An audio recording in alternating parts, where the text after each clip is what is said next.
picture constructing a home. You lay the foundation, erect the walls, thread the electrical wiring, fit the pipes. It demands months, perhaps years of labor. Now, picture returning to that empty lot the morning after cement was first poured and discovering a completed estate, fully furnished. That is precisely what the James Webb Space Telescope encountered when it peered into the earliest chapters of cosmic time.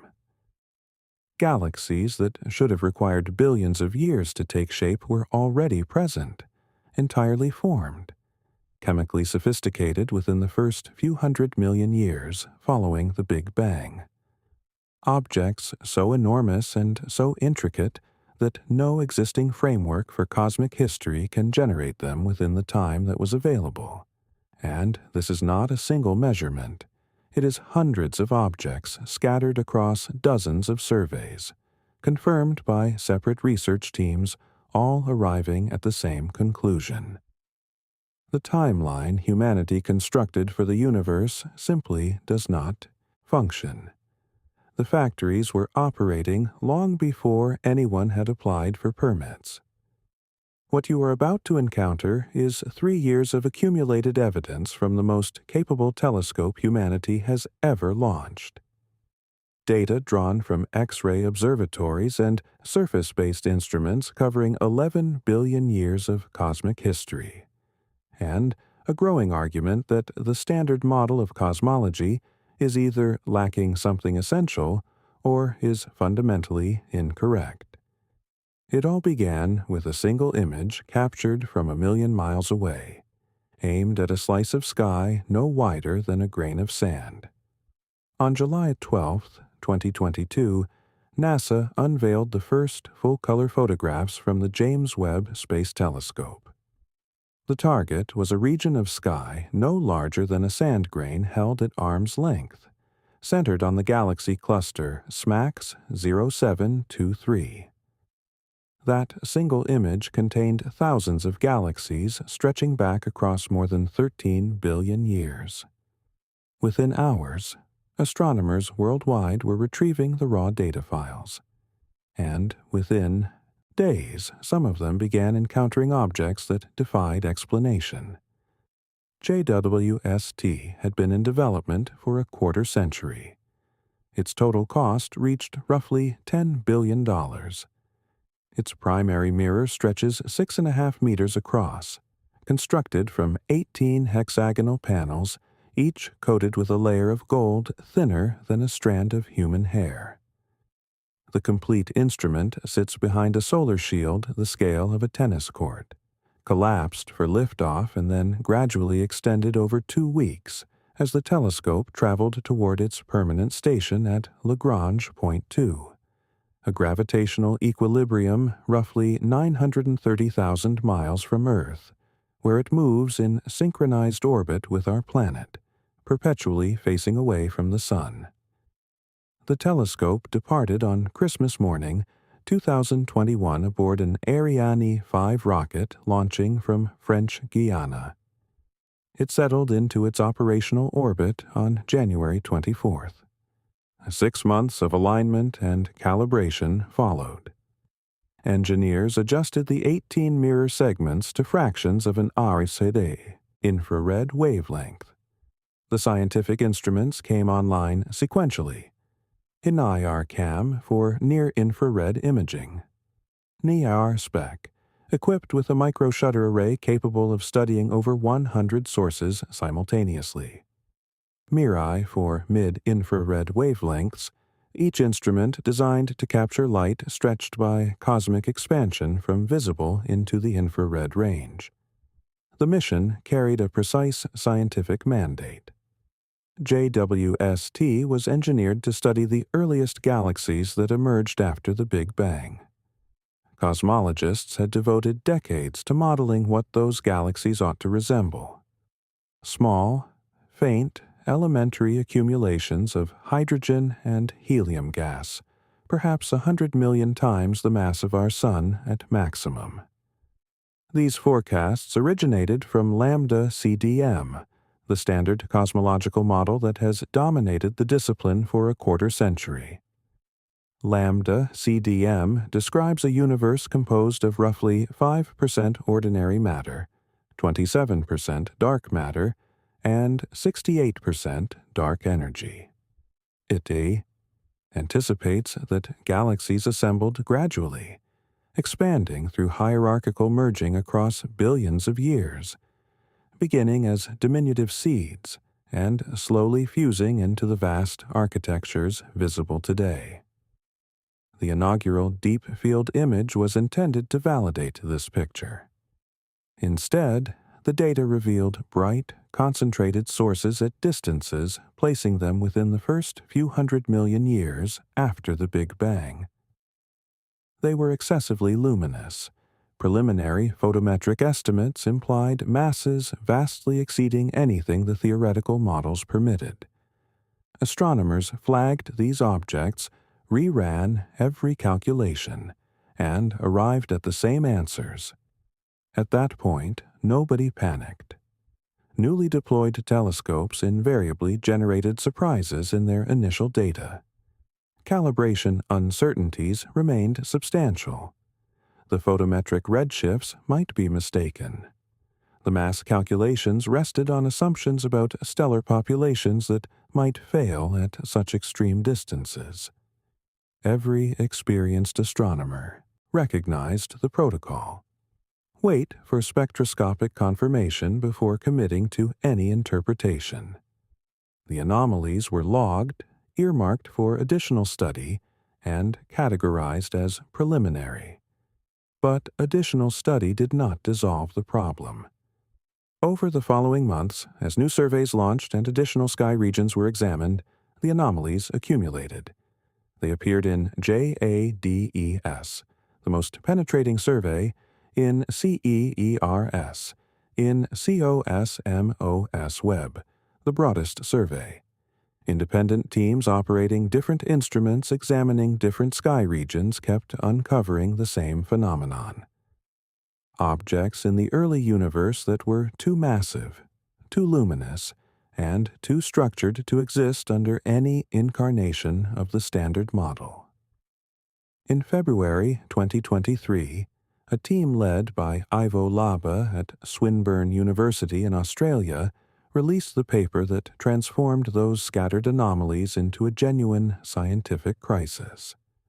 The Cosmic Evolution Early Release Science Survey, known as CEERS, had isolated 6 galaxy candidates at elevated redshift. Each one appeared to surpass 10 billion solar masses. That is 10 billion times the mass of our Sun, compressed into a galaxy that assembled when the universe had barely reached 500 million years of age. To appreciate why this posed a problem, consider what 10 billion solar masses actually signifies. The Milky Way, our home galaxy, contains roughly 200 billion stars and has been gradually building for over 13 billion years. These 6 candidates had apparently accumulated a substantial portion of that mass in less than 1/20th of that time frame. The comparison that circulated through astronomy departments was stark and immediate. Locating these galaxies resembled discovering a completed high-rise tower in a neighborhood where the foundation concrete had been poured only yesterday. Labe's team employed NIRCam photometry to estimate both redshifts and stellar masses. The galaxies appeared at redshifts between roughly 7 and 11, corresponding to the period from 300 to 700 million years after the Big Bang. At these epochs, the Standard Model anticipated galaxies of roughly 100 million solar masses. The CEERS candidates were 10 to 100 times more massive than the highest limit of any theoretical prediction. Michael Boylan Colchin, a theoretical astrophysicist at the University of Texas at Austin, absorbed the CEERS results and extended them further. His 2023 paper in Nature Astronomy which positioned itself as a stress test of the lambda CDM model, computed something extraordinary. If one accepted the mass estimates without adjustment, these 6 galaxies collectively harbored more stellar mass than the total baryonic budget of the universe should have permitted at that epoch. The cosmos had simply not manufactured sufficient matter to fill them. It resembled someone spending far more currency than had ever been minted. The paper reverberated widely. Headlines labeled them impossible galaxies. Television news aired segments. Social media erupted with proclamations that the Big Bang had been disproven, which it had not. The actual situation was more precise and considerably more fascinating than those headlines conveyed. The Big Bang itself was not in question. What was being questioned was everything that unfolded afterward. Laba's paper acknowledged the uncertainties plainly. Photometric redshifts are approximations, not definitive measurements. They depend on an object's brightness across multiple filters to infer its distance. Without spectroscopy, which decomposes light into its constituent wavelengths and identifies specific emission or absorption features, those redshift values might be incorrect. A galaxy appearing to sit at redshift 10 might actually reside at redshift 3. With its light mimicking a more distant object due to dust interference or atypical stellar populations. The astronomical community reacted with appropriate skepticism. The masses had to be wrong, critics argued. The instruments were freshly deployed. Calibration was still being refined. Photometric redshifts at such distances had never been compared against spectroscopic verification, because no previous telescope had possessed that capability. JWST was for the first time probing distances where no independent cross-check existed. So the scientific community waited for spectroscopy. And when spectroscopy arrived, it narrated a story more complicated than either camp had anticipated. Spectroscopic follow-up commenced in late 2023 and continued throughout 2024. Teams using NIR spec targeted the CEERS candidates one by one, fragmenting their light into detailed spectra and searching for emission lines that would lock down precise redshift values. The findings arrived mixed, and the narrative that emerged proved messier than any initial headline had suggested. First, the critics had a point. NIRCam's calibration in its first year of operation contained systematic offsets. The photometric pipeline had been overestimating fluxes at specific wavelengths, which in turn inflated the inferred stellar masses. When the data was reprocessed using corrected calibration, certain mass estimates fell, in some instances substantially. Second, some of the redshift estimates required revision. Several candidates proved to be at lower redshifts than originally estimated, meaning they were nearer and had possessed more time to develop. Others were confirmed at their original high redshifts, though with adjusted masses. The 6 galaxies that had ignited 1,000 headlines were no longer all registering at 10 billion solar masses.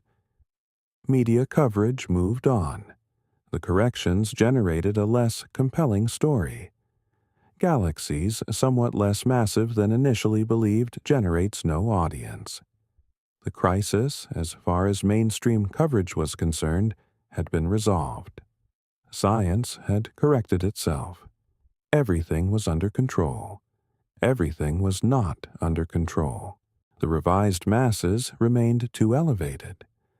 After every correction, every recalibration, every spectroscopic confirmation, the galaxies at high redshift still far exceeded what lambda CDM could generate. The corrections had reduced the numbers from impossible to merely inexplicable. Boylan-Kolchin's essential calculations remained intact. The early universe harbored more stellar mass than the Standard Model's baryonic budget permitted at those epochs. In 2025, a team conducting the Renaissance simulations proposed another path toward resolution. They demonstrated that if the first generation of stars followed a top-heavy initial mass function, meaning an outsized proportion of massive stars formed compared to contemporary populations, the masses inferred from JWST photometry would decline by roughly a factor of 10. Massive stars emit more radiation per unit of mass, so fewer are required to generate equivalent luminosity. This was a legitimate physical argument. If the earliest stellar populations were dominated by heavyweights, then what appeared to be 10 billion solar masses of ordinary stars might represent merely 1 billion solar masses of extraordinarily luminous ones. A tenfold reduction sounds as though it resolves the problem. It does not. Even at 1 billion solar masses, these galaxies at redshifts above 10 continue to surpass what hierarchical assembly models forecast by a considerable margin. The top-heavy initial mass function eases the tension. It does not resolve it. This recurring pattern, where a correction deflates a crisis from dramatic to persistently troubling, deserves attention. It appears frequently in scientific progress. A dramatic announcement generates interest. A correction arrives. Public attention dissipates, but the underlying anomaly outlasts the correction. It resides quietly in the data, awaiting an explanation. The overcounting episode, as certain astronomers began labeling it, did not demonstrate that the crisis was illusory. It demonstrated that the crisis was genuine, merely less visually striking than the original papers implied. So the inquiry evolved. If the galaxies are authentic, and their masses genuinely exceed predictions even after every reasonable correction, then something about how stars assembled in the early universe departed fundamentally from anything the models had assumed. The question was no longer whether JWST had found something unusual. The question was how the early universe managed to convert gas into stars at an efficiency that no established physics can account for. Star formation efficiency is one of those quantities that sits quietly at the foundation of astrophysics, supporting enormous weight without attracting much notice. It measures the fraction of available gas within a galaxy that actually transitions into stars over a defined time frame. In the contemporary universe, that fraction hovers around 10%. Roughly 90% of the gas in a typical galaxy never becomes a star at all.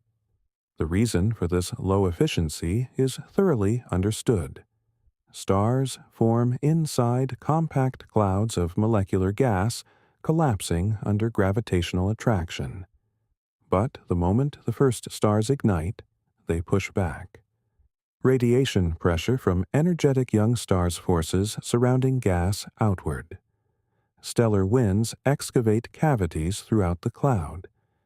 When the most massive stars expire as supernovae, the resulting blasts expel residual gas entirely from the surrounding region. This feedback mechanism constrains how much gas any single episode of star formation can consume.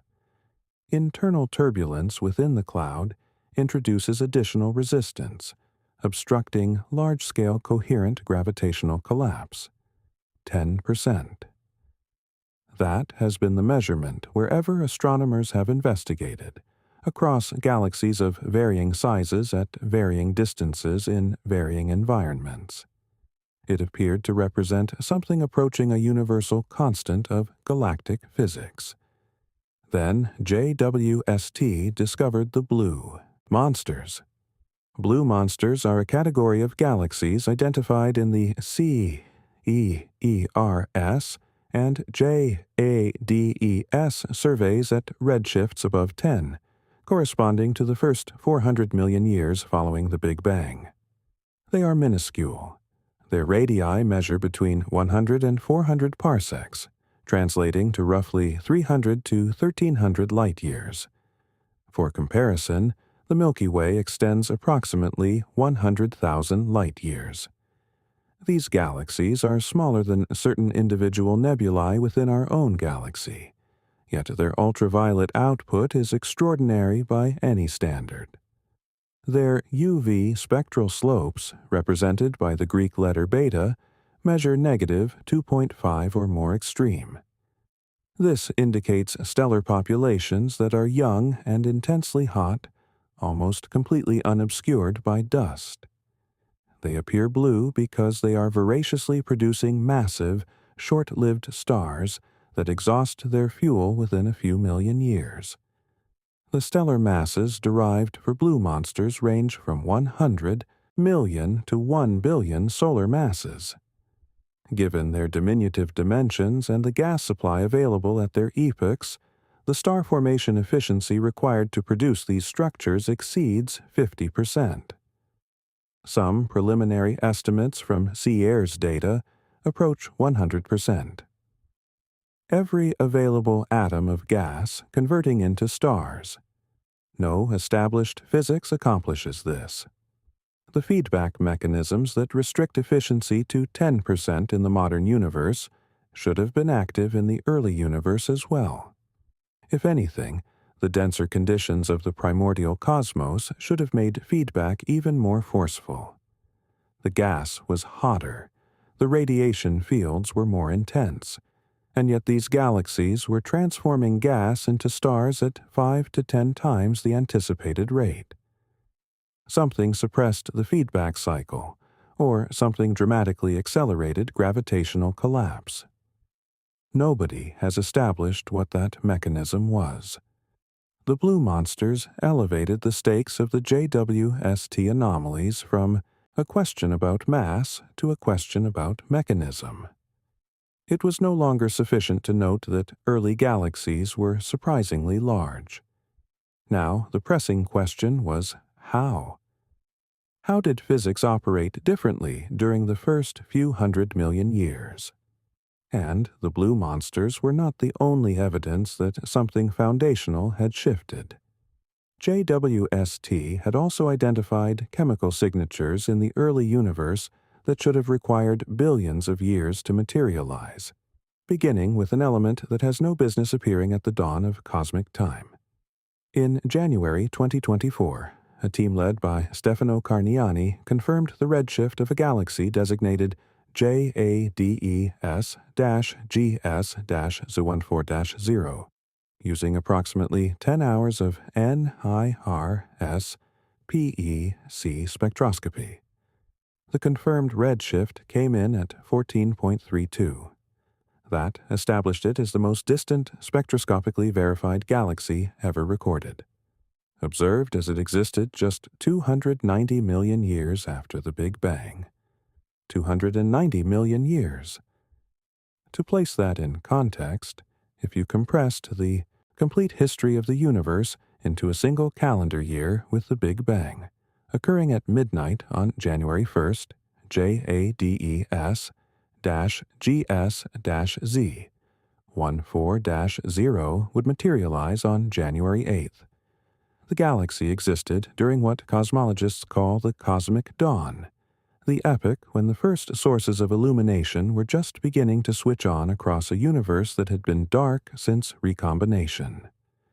The galaxy spans roughly 1,600 light-years from edge to edge, small by contemporary standards, but remarkably well-defined for its era. Its luminosity and inferred stellar mass both exceed what lambda CDM anticipates for objects at this redshift. But the mass and luminosity were not the most arresting discovery. The most arresting discovery was what Carniani's team detected within the spectrum. Oxygen. At 290 million years following the Big Bang, the universe was expected to contain almost nothing beyond hydrogen and helium. the two elements manufactured during Big Bang nucleosynthesis within the first few minutes of existence. Heavier elements, which astronomers broadly categorize as metals regardless of their actual physical properties, are forged within stellar interiors through nuclear fusion. When those stars expire, they disperse those elements into surrounding gas through stellar winds and supernova detonations. The subsequent generation of stars emerges from this chemically enriched gas, lives out its lifespan, and enriches the gas further still. Each generation adds another layer of chemical complexity to the cosmos. Oxygen is the third most abundant element in the universe today, ranking behind only hydrogen and helium. It is manufactured primarily within the cores of massive stars, those exceeding roughly 8 solar masses, through the carbon-nitrogen-oxygen fusion cycle. These massive stars live rapidly and expire young, typically within 5 to 10 million years. But generating detectable oxygen within a galaxy requires multiple generations of massive stars cycling through existence and seeding the interstellar medium with progressively enriched material. The standard timeline for this process permits at minimum several 100 million years. Finding oxygen at 290 million years after the Big Bang compresses that timeline almost to its absolute breaking point.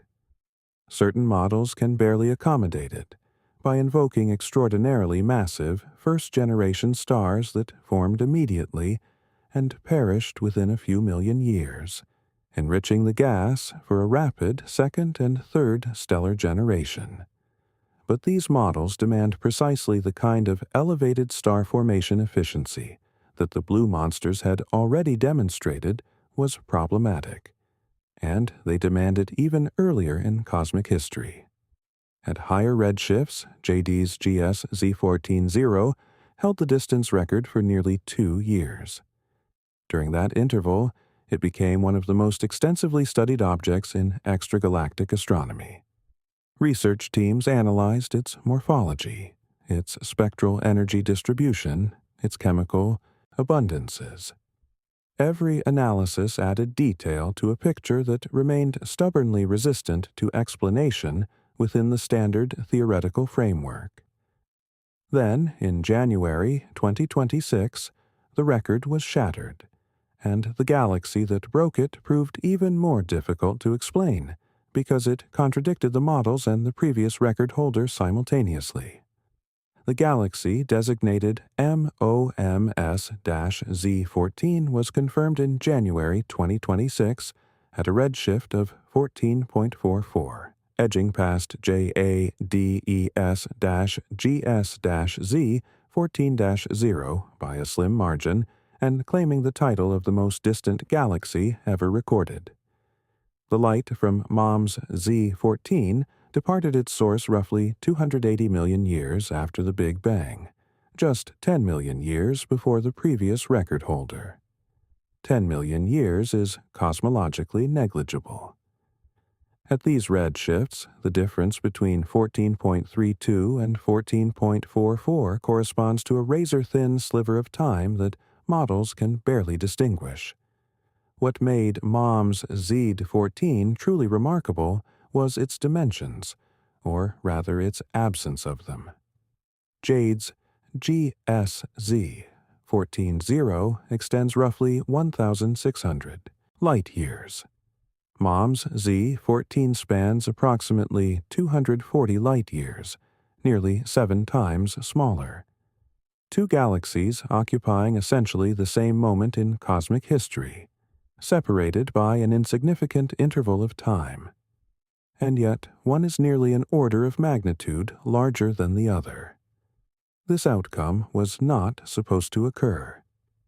The prevailing theoretical models of early galaxy formation predicted that the first galaxies would exhibit broadly similar properties. They would emerge from comparable initial conditions, driven by comparable physical processes, and arrive at comparable outcomes. The cosmic dawn was assumed to be relatively uniform, an epoch during which the first structures appeared from nearly identical seeds, scattered by quantum fluctuations in the primordial universe. Discovering two galaxies at redshift 14 with dramatically different scales destroys that assumption entirely. The diversity of the earliest galaxies implies that multiple distinct formation pathways were already functioning when the universe was barely 280 million years old. Whatever process expanded JADES-GS-Z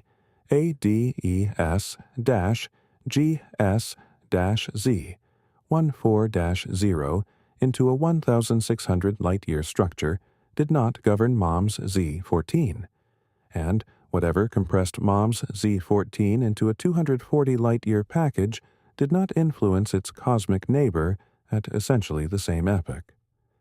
This matters profoundly because it indicates that the earliest moments of galaxy formation were substantially more complex than any model had envisioned. A single explanation for all the anomalies, whether top-heavy stellar populations, unusual gas accretion rates, or any other single mechanism, would need to account for objects that are dramatically dissimilar to one another, spanning an enormous range of scales at identical cosmic epochs. The problem is not that the early universe manufactured galaxies too hastily. The problem is that it manufactured multiple varieties of galaxies too hastily, through mechanisms that appear to have generated a range of outcomes no existing model can reproduce. MOMS-Z14 remains under active study. Its compactness raises targeted questions about its stellar density, its formation pathway, and whether it carries the same chemical signatures as JADES-GS-Z14-0. Spectroscopic analysis is ongoing, and the results will either deepen the diversity problem or uncover some unifying thread connecting the two record-holding objects. Consider the actual scale involved. 240 light-years represents roughly the distance from our Sun to Arcturus and back 60 times over. That is the complete diameter of an entire galaxy. A galaxy that assembled when the observable universe was smaller than the present-day separation between the Milky Way and the Andromeda Galaxy. But JWST was not finished extending boundaries. Before the telescope probed deeper into the cosmic dawn, it had already encountered something at a slightly less extreme distance, but with implications far more unsettling. A black hole anchored at the center of a galaxy 470 million years after the Big Bang, and that black hole weighed as much as every single star in its host galaxy combined. The galaxy is designated UHZ1.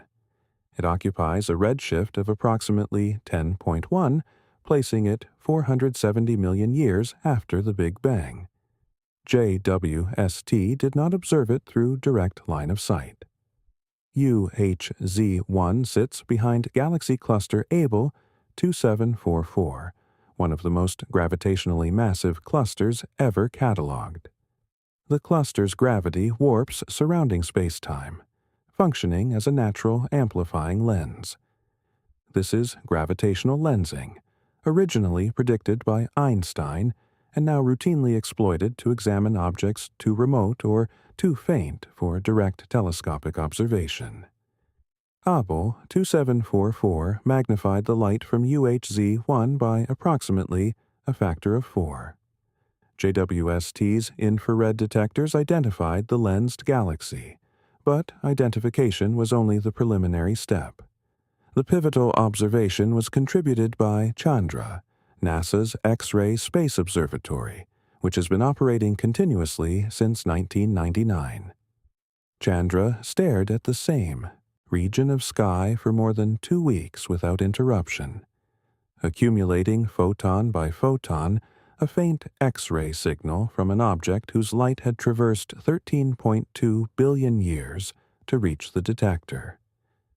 2 weeks of continuous observation for a handful of X-ray photons, each carrying information about conditions within a galaxy that existed when the cosmos was only 3% of its current age. The X-ray emission communicated to the team, led by Priyamvada Natarajan at Yale University, that UHZ-1 harbored an active galactic nucleus. A supermassive black hole was actively consuming surrounding material, heating it to temperatures sufficient to generate X-ray radiation. This alone was significant at such an early epoch, but the mass estimate was what rendered the finding extraordinary. The black hole at the center of UHZ-1 contains approximately 40 million times the mass of our Sun. That is substantial by any standard, but the truly significant figure is the ratio. In the local universe, supermassive black holes typically constitute around 0.1% of their host galaxy's total stellar mass. The black hole at the Milky Way's center, Sagittarius A star, contains 4 million solar masses within a galaxy of several hundred billion. It represents a negligible fraction of the total. UHZ-1's black hole weighs as much as every star within its galaxy combined. The ratio is not 0.1%. It falls somewhere between 10 and 100%. That is 100 to 1,000 times higher than any relationship observed in the local universe predicts. No version of the standard model of black hole growth can produce this result. Under the conventional framework, supermassive black holes originate as stellar mass seeds, the collapsed remnants of massive stars that expire at the conclusion of their lives. These remnants weigh perhaps 100 solar masses. They then accumulate mass by accreting surrounding material. But accretion operates under a natural speed constraint known as the Eddington limit, the point at which radiation pressure generated by in-falling material resists further accretion. Operating at the Eddington rate, 100 solar mass seed requires well over 600 million years to accumulate 40 million solar masses. UHZ-1's black hole accomplished this within 470 million years, and only then if it began accreting instantaneously upon formation, which is physically unreasonable. Natarajan's team published their conclusions in Nature Astronomy in late 2023. The paper did not merely document a large black hole. It reported a black hole that was incapable of forming through any established growth mechanism within the available time. And, if it could not have grown to this scale from a small origin, it must have commenced much larger, substantially larger, which meant the entire origin narrative for supermassive black holes required complete reconstruction. The standard origin narrative proceeds as follows. A massive star, perhaps 20 or 30 times the mass of our Sun, depletes its nuclear fuel and undergoes gravitational collapse. The stellar core implodes into a black hole weighing approximately 100 solar masses. Across hundreds of millions of years, this stellar mass black hole drifts toward the center of its host galaxy, merges with neighboring black holes, and accretes ambient gas. Constrained by the Eddington limit, it gradually grows. After billions of years of steady accumulation, it becomes the supermassive black hole we observe anchoring modern galaxies. This sequence is called light seed accretion and has served as the default explanation for decades. UHZ-1 shattered it.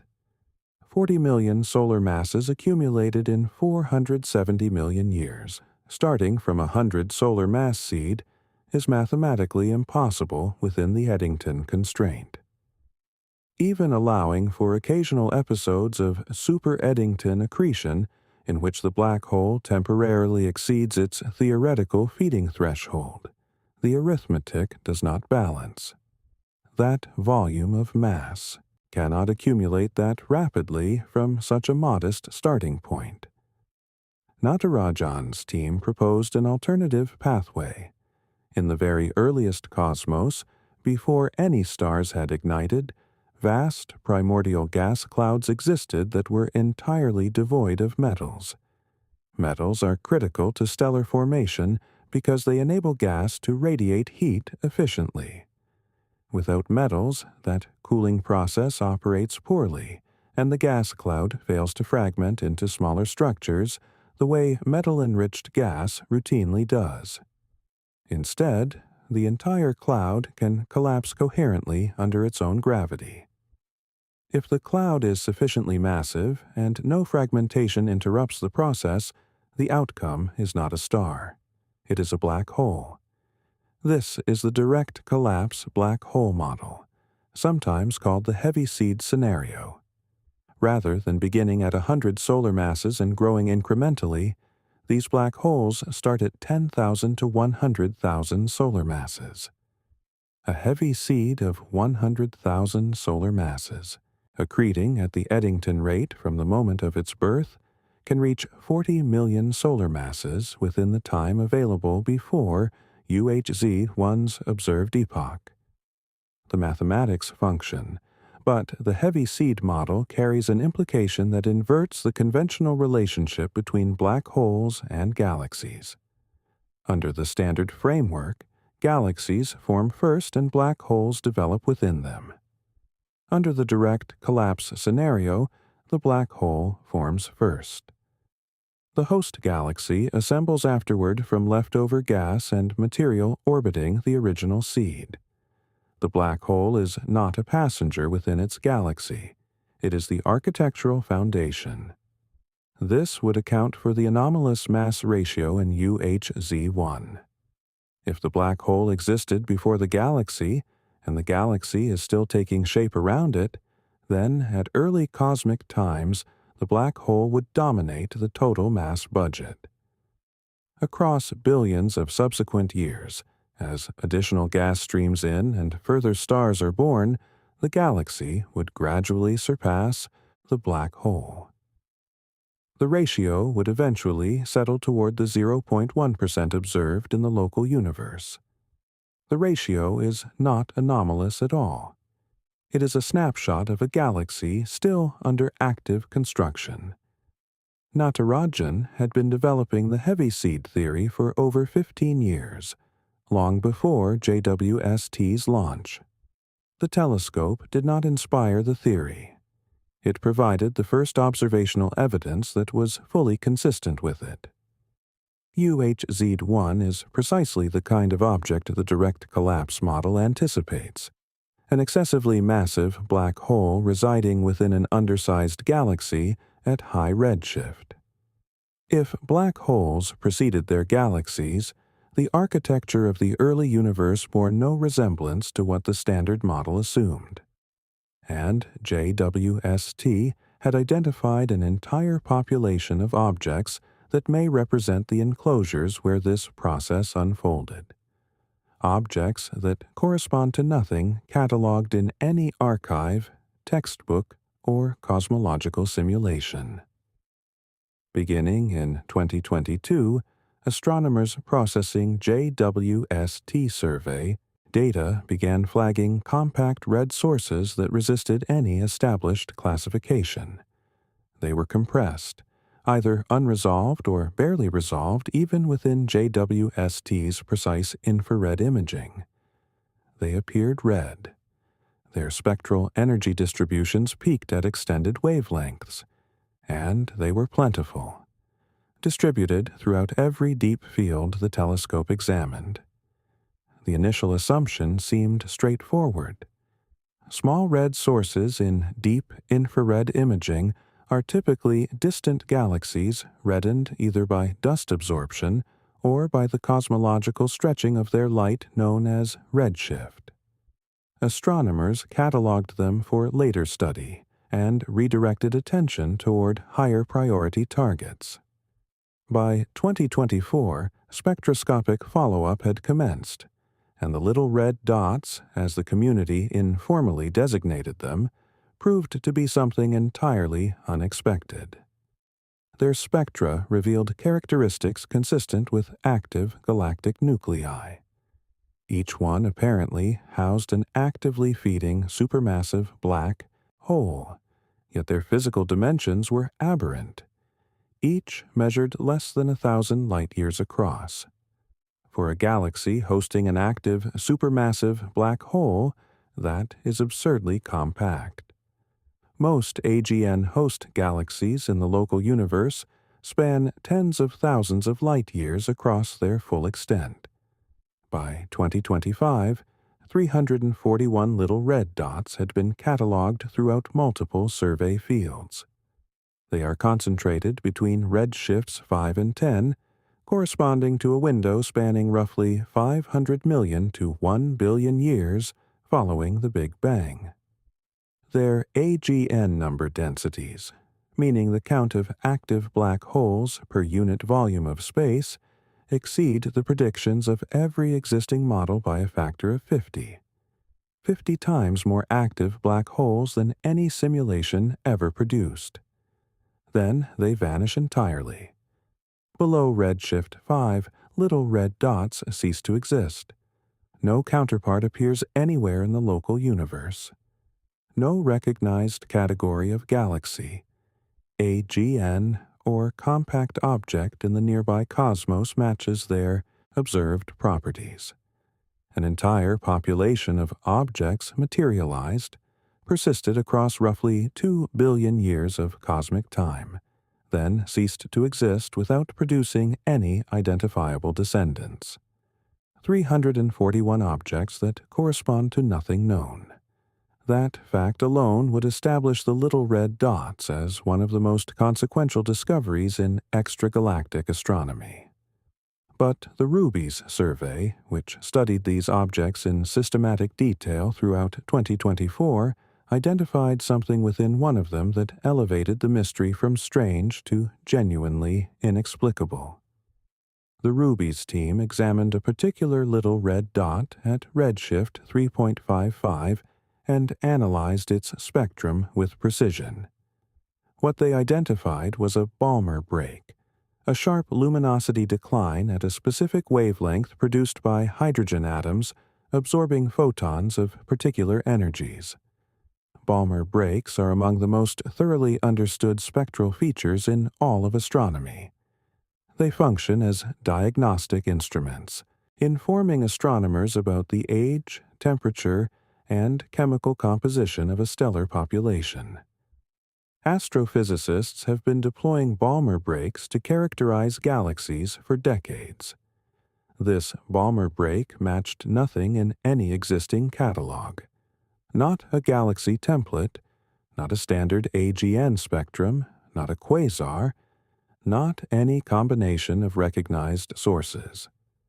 The spectral signature plummeted off what the team characterized as a cliff, descending into territory where no existing theoretical model could reproduce the shape of the emission. They named it accordingly. The cliff at redshift 3.55 is a spectral feature belonging to an object for which no theory yet exists. It resides within a class of objects that has no analog anywhere in the modern universe.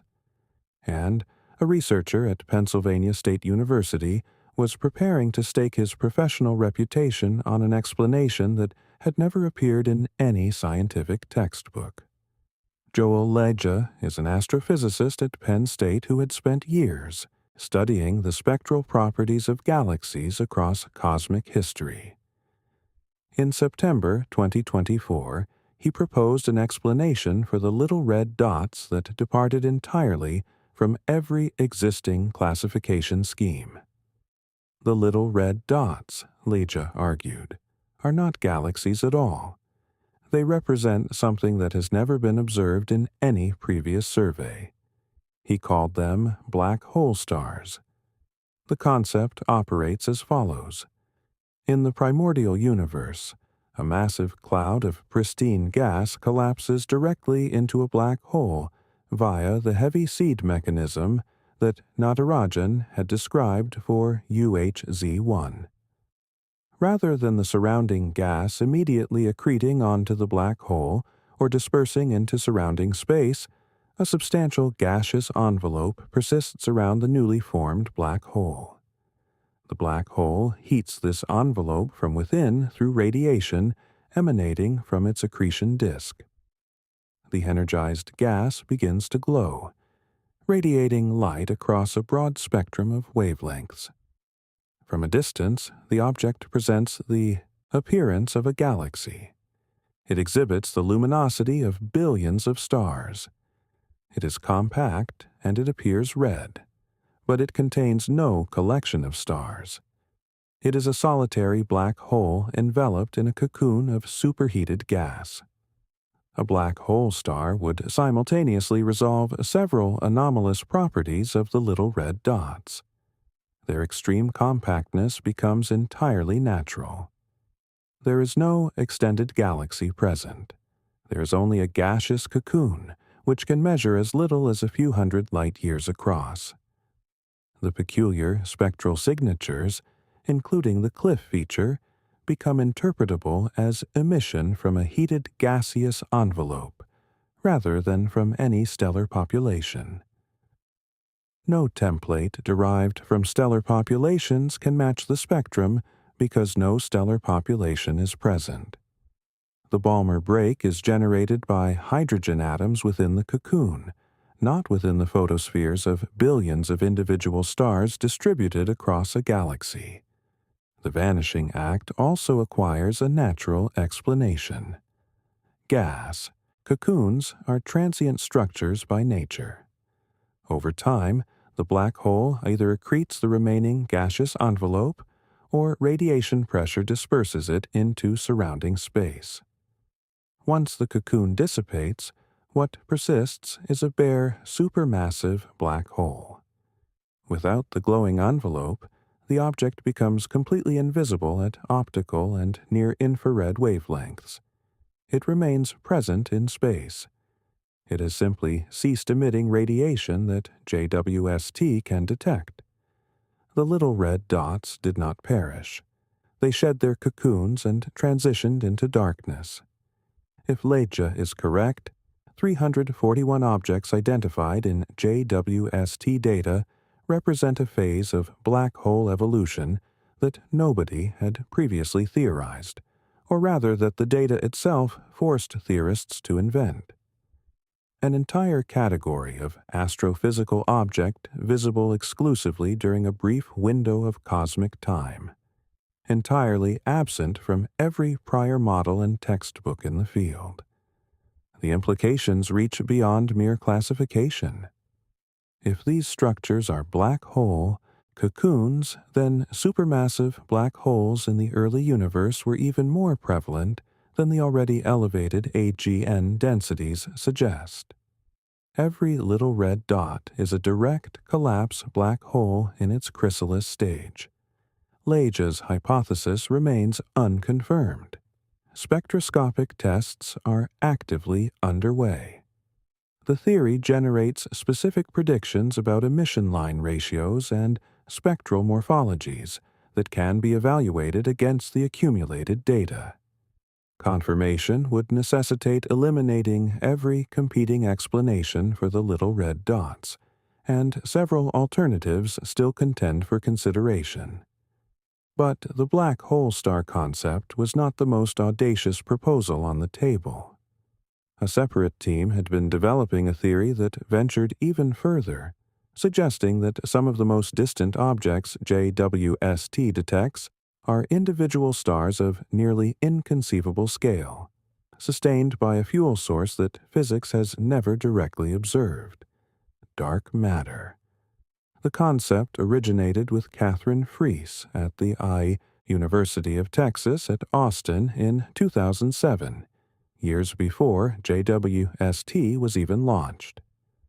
Freese and her collaborators published a theoretical framework for objects they called dark stars. The name invites misinterpretation. They are not dark. They rank among the most luminous objects the theory predicts. The word dark refers exclusively to their fuel source. Under conventional stellar physics, stars burn through nuclear fusion. Hydrogen nuclei collide at millions of degrees, fuse into helium, and release energy. Dark stars would not operate this way. They would instead be energized by the mutual annihilation of dark matter particles within a primordial gas cloud.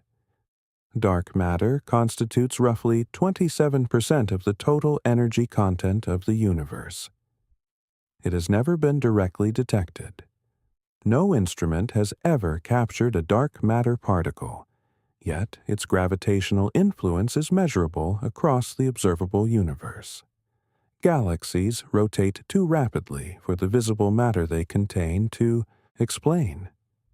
Galaxy clusters maintain their cohesion with substantially more gravitational force than their luminous mass can provide. Something invisible is performing that gravitational work. Fries's proposal was precise. At the earliest epochs of the universe, before any conventional stars had formed, dense concentrations of dark matter would have assembled around accumulations of primordial gas.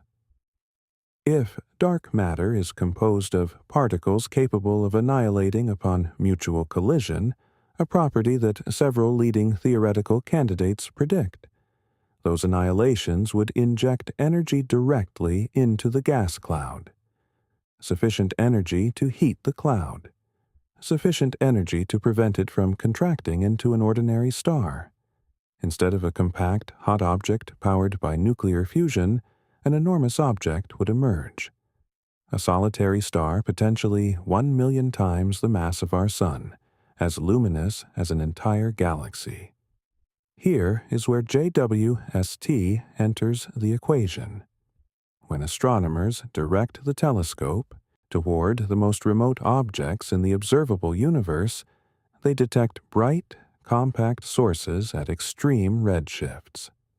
The default assumption is that those sources are galaxies containing millions or billions of individual stars. But a dark star carrying 1 million solar masses would appear nearly identical in JWST imaging data. Equivalent brightness, equivalent compactness, equivalent redshift. Images alone cannot distinguish between the two possibilities. In 2023, Fries's team identified 3 photometric candidates within JWST data that were consistent with the dark star model. These objects had already been classified as early galaxies by other research teams. Their brightness characteristics and color profiles aligned precisely with dark star theory's predictions. But photometry only reveals how luminous something is and what spectral color it presents. It cannot identify the fundamental nature of the object. For that purpose, spectroscopy is required. The light must be decomposed into its component wavelengths, and the chemical fingerprint must be read and interpreted. Photometry is a photograph. Spectroscopy is a comprehensive laboratory analysis. And in 2023, nobody possessed the spectroscopic data necessary to confirm or definitively rule out dark stars within those 3 candidates. They might be galaxies. They might be something that had never been observed anywhere in the cosmos. The distinction carried enormous consequences. If even a fraction of JWST's most distant galaxies proved to be individual dark stars, the census of the early universe would require reconstruction from the ground up. The count of galaxies at elevated redshift would decline. The inferred star formation rates would require revision. The impossible masses that had launched the entire crisis might partially dissolve, because some of those luminous points were never collections of stars at all. They were solitary objects, burning a fuel source that physics has spent decades attempting to identify and detect. Spectroscopy remained the only viable path forward. And in October 2025, a spectral feature appeared in the data that no observer had anticipated finding. The target was JADES-GS-Z14-0, the most distant spectroscopically confirmed galaxy in existence, positioned at redshift 14.32. The light from this object had departed its source when the universe was merely 290 million years old. Stefano Carniani's team had previously confirmed its redshift using approximately 10 hours of near-infrared spectrograph integration. They had detected oxygen within its spectrum, which was peculiar enough in itself. But a separate analysis of that same spectroscopic dataset, published in October 2025, uncovered something additional buried within the signal. A tentative absorption feature centered at 1,640 angstroms. Helium-2 absorption. Understanding why this is significant requires understanding what helium-2 actually represents. Standard helium possesses 2 electrons. Strip away 1 electron through ionization and you produce helium-1. Ionize it again, stripping the second electron, and you produce helium-2, a fully ionized helium atom. The energy demands for this process are extreme. Photons shorter than 228 angstroms in wavelength are required, which implies temperatures far exceeding what normal stellar populations can generate.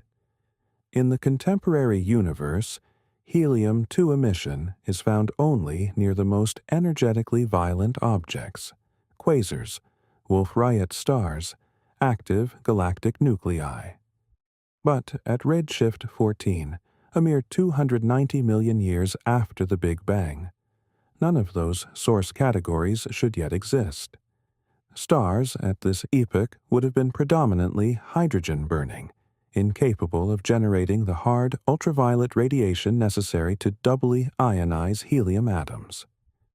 And yet there it was, an unmistakable dip in the spectrum positioned precisely at 1,640 angstroms.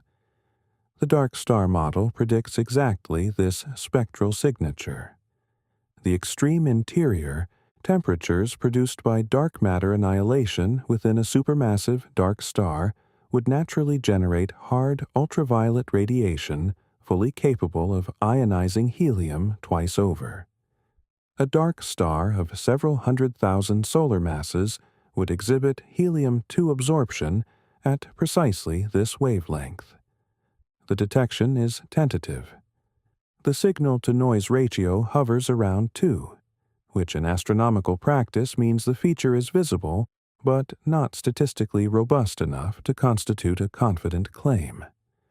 A signal-to-noise ratio of 5 represents the traditional threshold for a confident detection. The feature might be physically real. It might be an artifact introduced by the data reduction pipeline. It might be random noise that happens to fall at a theoretically interesting wavelength. But if the feature is real, the cascading consequences would reshape multiple scientific fields simultaneously. It would mean the most distant confirmed object in the observable universe is not a galaxy at all. It is a single star powered by a substance that has never been directly detected or observed. It would represent the first observational evidence that dark matter interacts with ordinary visible matter in ways that generate light.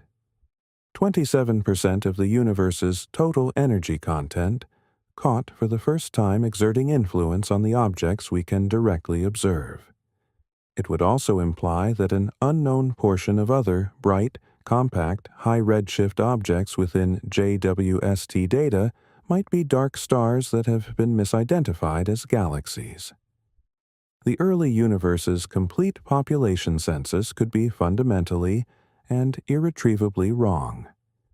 The community had assumed it knew what it was examining. Confirmation demands deeper spectroscopic integration, extended observation time on the same object, or spectroscopic observations of additional dark star candidates. JWST possesses the technical capability. The determining factor is whether it receives the allocated telescope time, which is distributed competitively among an enormous pool of proposed programs in high scientific demand. The tentative detection persists in the published literature, a whisper at 1,640 angstroms. And while astronomers continued debating whether JADES-GS-Z14-0 might be a dark star, a separate spectroscopic analysis of a different object was exposing a chemistry problem with no apparent solution. GN-ZA11 occupies a redshift of 10.6, placing it 430 million years after the Big Bang. For several years before JWST's deployment, it held the record as the most distant galaxy ever observed, having first been detected by the Hubble Space Telescope in 2016.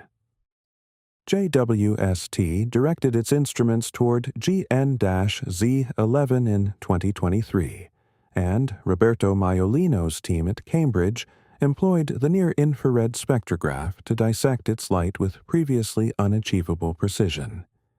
Their discovery was nitrogen. Specifically, the ratio of nitrogen to oxygen within GN-Z11 proved to be 4 times higher than the equivalent ratio measured within our own Sun. This is a problem that sounds technical, but carries a direct and concrete consequence. Nitrogen in the concentrations detected cannot accumulate quickly. Under standard chemical evolution models, a population of intermediate mass stars, objects ranging from roughly 2 to 8 solar masses, must cycle through their complete lifetimes. These stars burn hydrogen, then helium, and subsequently generate nitrogen through the carbon-nitrogen-oxygen cycle operating within their cores. Upon dying, they expel that accumulated nitrogen into surrounding gas through planetary nebulae and stellar wind ejections. The subsequent generation of stars incorporates this enriched material. The nitrogen-to-oxygen ratio climbs incrementally, generation by generation, across timescales measured in hundreds of millions to billions of years. 430 million years is simply not enough time. The universe at that age had not existed long enough for multiple generations of intermediate mass stars to complete their lives, enrich the surrounding gas, and gradually build up nitrogen to 4 times the solar ratio. The mathematics do not balance. Maiolino's team proposed an alternative source for the excess nitrogen: supermassive stars. Not the dark stars powered by dark matter annihilation that Friis had described, but a distinct class of theoretical object. Stars ranging from 1,000 to 100,000 solar masses, assembled through runaway merger events within extraordinarily dense stellar clusters. In environments where newly formed stars are packed sufficiently close together, gravitational encounters trigger repeated mergers. Objects of extraordinary mass accumulate within just a few million years. These supermassive stars would burn intensely and rapidly. Their interiors would reach temperatures at which the carbon-nitrogen-oxygen cycle operates at peak efficiency, continuously shedding nitrogen-enriched winds throughout their brief lifespans. A supermassive star of 10,000 solar masses could enrich surrounding gas with nitrogen within roughly 1 million years. That rate is fast enough to explain GN-ZO11, but it demands environmental conditions that no existing cosmological simulation has fully reproduced. The stellar densities required for runaway mergers are extreme. The clusters would need to be far denser than anything observed in the contemporary universe, with stars packed so closely that collisions become statistically inevitable rather than cosmically rare. And supermassive stars of this category have never been directly observed. They remain theoretical constructs invoked because the data seems to require them, not because any astronomer has actually detected one. Necessary perhaps, but entirely unproven. The nitrogen anomaly in GN-Z11 did not stand in isolation. JADES-GS-Z 14-0 had already presented oxygen at 290 million years. Now GN-Z11 was exhibiting nitrogen at 430 million years with a ratio 4 times higher than anything found within our stellar neighborhood. 2 distinct elements, 2 distinct objects, 2 distinct epochs, both demanding chemical enrichment that outpaces every standard theoretical model. Each finding could theoretically be addressed as an isolated anomaly, a single unusual object exhibiting unusual chemistry. But isolated anomalies have a characteristic tendency to accumulate, and the subsequent chemical detection would transform 2 anomalies into a pattern impossible to dismiss. Polycyclic aromatic hydrocarbons are complex molecules constructed from interlocking rings of carbon and hydrogen atoms.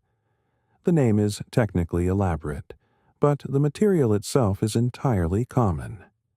On Earth, you encounter polycyclic aromatic hydrocarbons in barbecue smoke, diesel exhaust, and charred food surfaces. In interstellar space, they are virtually ubiquitous. They permeate the regions between stars. They coat the surfaces of meteorites.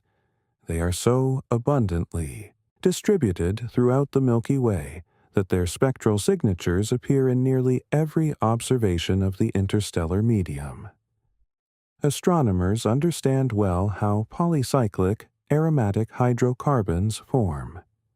Carbon-rich stars in the asymptotic giant branch phase of their evolutionary cycle shed their outer layers in slow, dense stellar winds. As that expelled material cools and expands outward, individual carbon atoms begin forming bonds into increasingly complex molecular architectures. Rings assemble. Rings connect to adjacent rings. Over extended periods, the interstellar medium becomes progressively enriched with these organic molecular compounds. The process demands evolved stars, which means it requires substantial time. Asymptotic giant branch stars are not young objects. They are intermediate mass stars in the terminal stages of their existence, having already burned through their hydrogen and helium reserves and begun expelling their outer envelopes. To reach this late evolutionary stage, a star of a few solar masses requires somewhere between 100 million and several billion years of stellar evolution. Then the molecular compounds themselves need additional time to accumulate in sufficient concentrations to register in spectroscopic observations. The previously accepted estimate for a galaxy to develop a detectable polycyclic aromatic hydrocarbon signature was approximately 1 billion years of sustained stellar evolution. Enough successive generations of asymptotic giant branch stars living, dying, and seeding surrounding gas with organic carbon molecules. JWST detected polycyclic aromatic hydrocarbons at redshift 6.7. The universe at that redshift was approximately 900 million years old, barely within the theoretical minimum, and only if one adopts the most optimistic possible boundary conditions. Stars forming immediately following the Big Bang. The fastest conceivable stellar evolution toward the asymptotic giant branch phase. Maximum carbon yield per individual star. Perfectly efficient mixing of enriched material into the surrounding interstellar medium. Every free parameter pushed simultaneously to its absolute optimum. And even under those most generous assumptions, the numbers remain uncomfortably tight. 900 million years provides no comfortable margin. It is a razor's edge of theoretical possibility. Now examine the three chemical detections simultaneously. Oxygen at 290 million years in JWST-GS-Z14-0. Nitrogen at 430 million years in GN-Z11. Polycyclic aromatic hydrocarbons at 900 million years at redshift 6.7. Three independent chemical signatures detected in three different objects at three different cosmic epochs by three entirely separate analysis teams. Each one individually strained the theoretical limits of what standard stellar evolution permits. Together, they communicate something that none of them communicates independently. The early universe's chemistry had already matured, essentially from the moment observations become possible. It did not accumulate gradually over billions of years the way every cosmology textbook describes. Complex elements and complex molecules appeared within the first few hundred million years, as though the chemical evolutionary clock had begun running before the universe had technically granted it permission. This was no longer simply a galaxy formation problem. It was no longer merely a black hole growth problem. The chemistry of the early cosmos was anomalous as well. Every timeline that cosmology had constructed for stars, galaxies, black holes, dust, and organic molecules was arriving compressed relative to what observations were demanding. And if the timeline was wrong for everything residing within the universe, that naturally raised a profound question about the largest timeline measurement in all of cosmology, the one that quantifies how rapidly the universe itself is expanding, because that number was encountering serious difficulties as, well, there exists a fundamental number in cosmology that quantifies the rate at which the universe is expanding. It is called the Hubble constant, named after Edwin Hubble, who first demonstrated in 1929 that distant galaxies are receding from us and that the greater their distance, the faster they retreat. The Hubble constant captures this relationship. Its units are the kilometers per second per megaparsec. For every megaparsec of distance, roughly 3.26 million light-years, a galaxy recedes an additional fixed number of kilometers per second. Measuring this quantity should be technically straightforward. It is not. For decades, the fundamental challenge was that nobody could measure it with sufficient precision. Different methodological approaches yielded wildly inconsistent answers. Estimates ranged anywhere from 50 to 100. By the 2000s, measurement precision improved dramatically. Two distinct approaches emerged as the gold standard of the field. The first is the local cosmic distance ladder. Adam Rice, who shared the 2011 Nobel Prize for the discovery of the universe's accelerating expansion, leads the supernova H0 for the equation of state team. His methodology employs Cepheid variable stars as standardizable distance indicators. Cepheids are pulsating stars whose oscillation period is directly and quantifiably related to their intrinsic luminosity. Measure the pulsation period, compute the true luminosity, compare against the apparent luminosity, and distance follows directly. Calibrate enough Cepheids, then exploit them to calibrate Type 1a supernovae at greater distances, and a measurement ladder extending across the observable universe is constructed. Rice's team obtains 73.0 kilometers per second per megaparsec. The second methodology bypasses the local universe entirely. The Planck satellite, operated by the European Space Agency from 2009 to 2013, mapped the cosmic microwave background radiation with extraordinary resolution. This is the thermal afterglow of the Big Bang itself, radiation released when the universe was approximately 380,000 years old, and first became transparent to photons.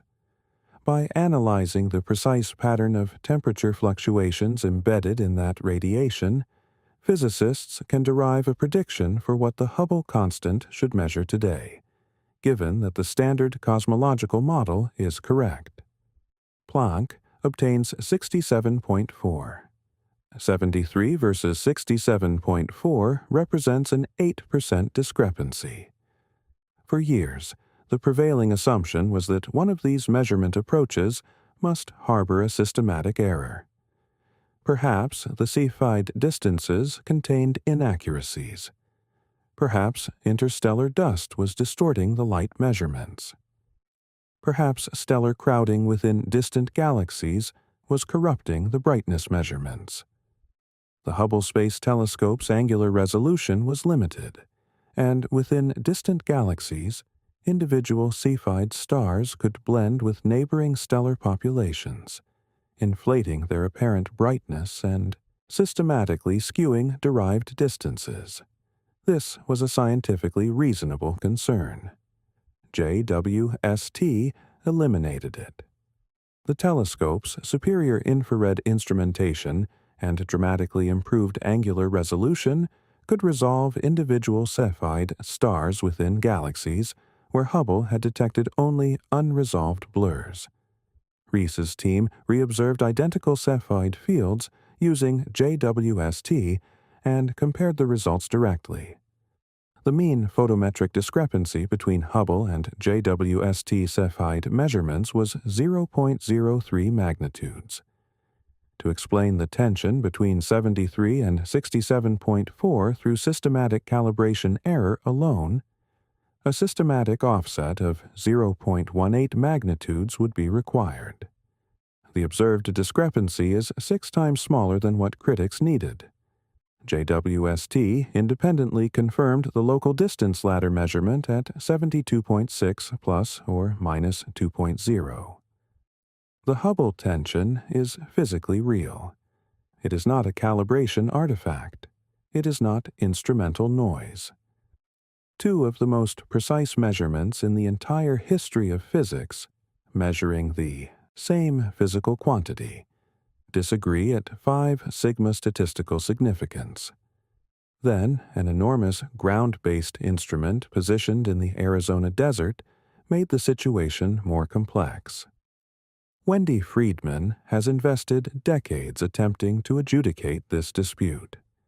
She leads the Carnegie Hubble program, and her methodology deliberately avoids the Cepheid approach that Rees employs. Her team instead quantifies distances using the tip of the red giant branch method.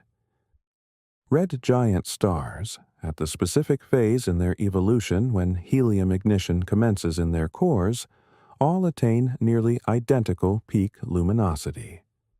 This renders them a standard candle analogous to Cepheids, yet one substantially less susceptible to dust contamination and field crowding, because red giants are intrinsically more luminous in the infrared and more readily isolated within densely populated stellar fields.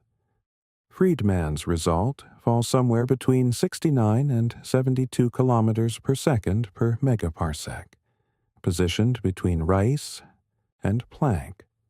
Superficially, this ought to help constrain the true value. An independent third measurement landing between the other 2 might identify where the correct answer lies. It accomplished the opposite. Friedman's number fails to validate Ross.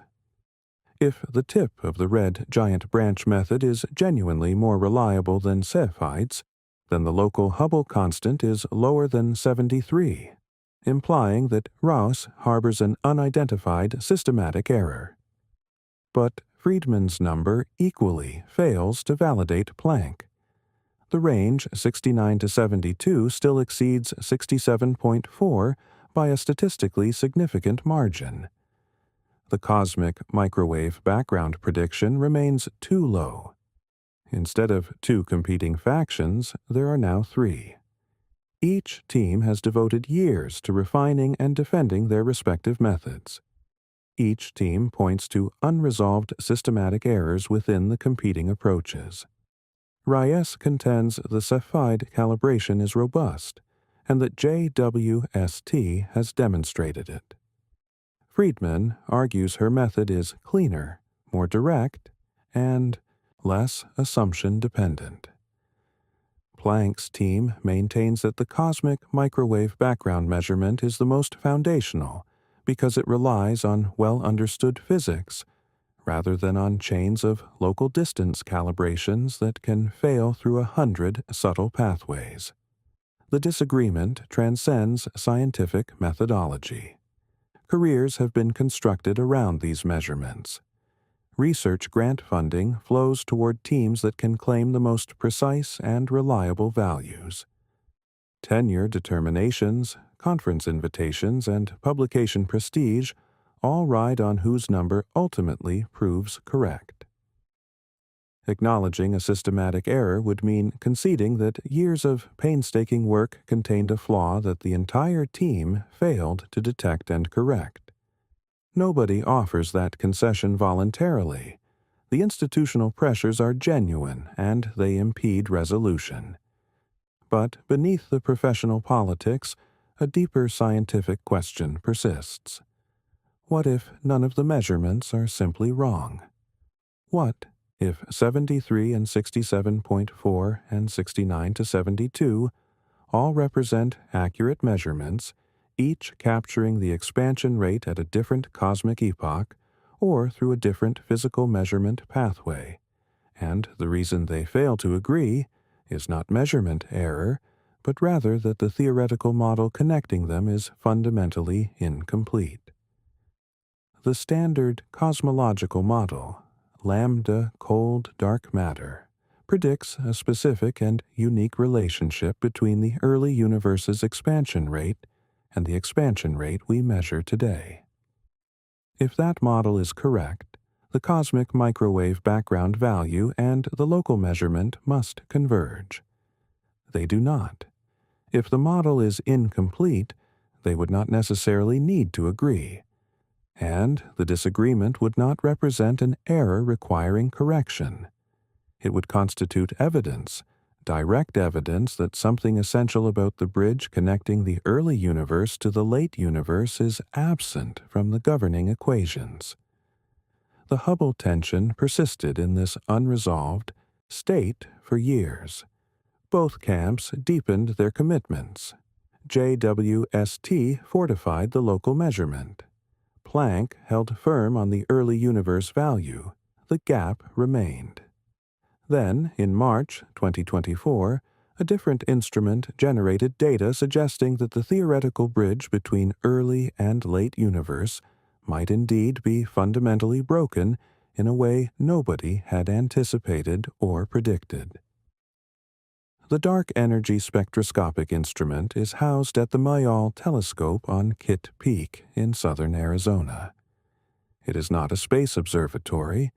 It is a purpose-built, ground-based machine with a singular mission: to construct a three-dimensional map of the spatial positions of tens of millions of galaxies and quasars, spanning 11 billion years of cosmic history.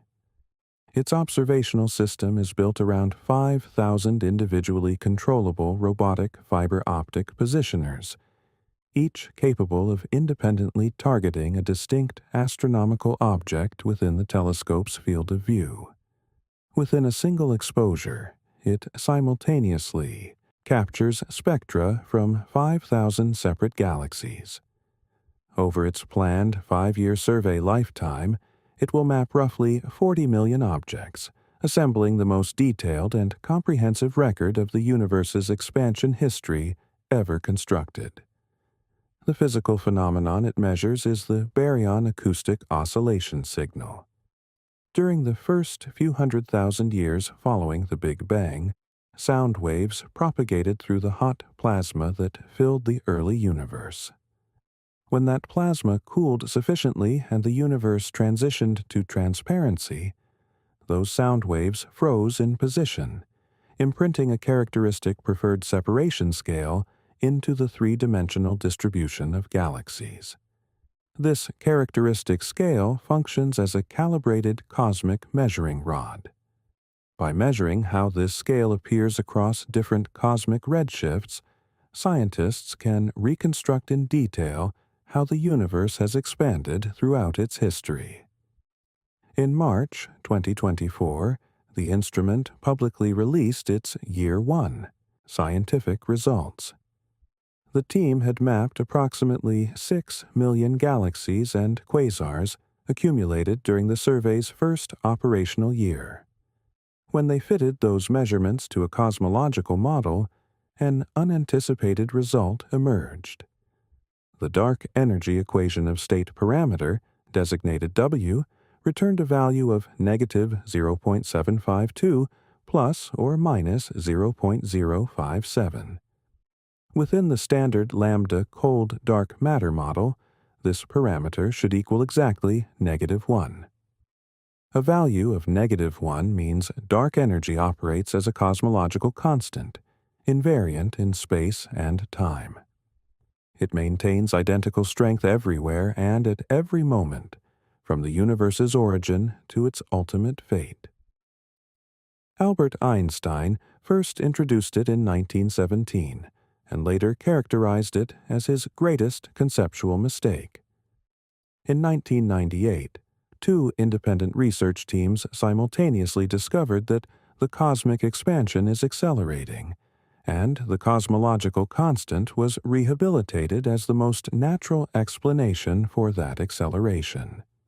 For 25 years, W equals -1 has been the foundational default assumption. Negative 0.752 is not -1. The Year 1 result registered as a 2.8 sigma statistical signal. In physical science, 2.8 sigma corresponds to roughly a 1 in 20 probability that the deviation represents statistical noise rather than real physics. This is suggestive, but not definitive. Most anomalies at this significance level dissolve when additional data is incorporated. But by January 2026, the instrument had processed substantially more of its survey data, and the signal had not dissolved. It had grown stronger. The latest analysis pushed the statistical significance to 4.2 sigma. The formal discovery threshold in particle physics is 5 sigma, corresponding to a 1 in 3.5 million probability of a random fluctuation producing such a result. 4.2 sigma has not crossed that threshold, but it is approaching it closely enough that the cosmological community cannot responsibly ignore it. If dark energy is not a constant, if it is genuinely weakening over cosmic time, the ramifications propagate through every existing model of the universe's past trajectory and ultimate future. The complete expansion history requires revision. The relationship between the early and late universe shifts. And, perhaps most significantly, this weakening might be causally connected to the separate crisis that JWST has been documenting since 2022. Because in November 2025, a paper appeared that explicitly drew a connecting line between the expanding universe and the impossible galaxies. The paper, published in November 2025, articulated something that had been informally discussed in cosmology seminars but rarely committed to print in peer-reviewed literature. The anomalies JWST consistently identifies in the early universe and the Hubble tension detected in the late universe might share a single underlying physical cause. The reasoning proceeds as follows. If dark energy was stronger during the early universe than it is today, the complete expansion history from then to now would differ systematically from what lambda cold dark matter predicts. The early universe would have expanded along a different trajectory. The mathematical relationship between redshift and cosmic time would shift accordingly. An object observed at redshift 14 would not correspond to 290 million years after the Big Bang. It would correspond to a somewhat different cosmic age under slightly different physical conditions with somewhat different ambient densities and temperatures. That difference, even if modest in absolute terms, compounds across every calculation that depends on the inferred expansion history. Galaxy masses derived from measured luminosity depend on the assumed distance, which depends on the assumed expansion history. Star formation rates depend on the duration of available formation time. Black hole growth calculations depend on the elapsed time between the Big Bang and the observed epoch. Alter the expansion history, and you systematically shift the denominator embedded in every single one of those calculations.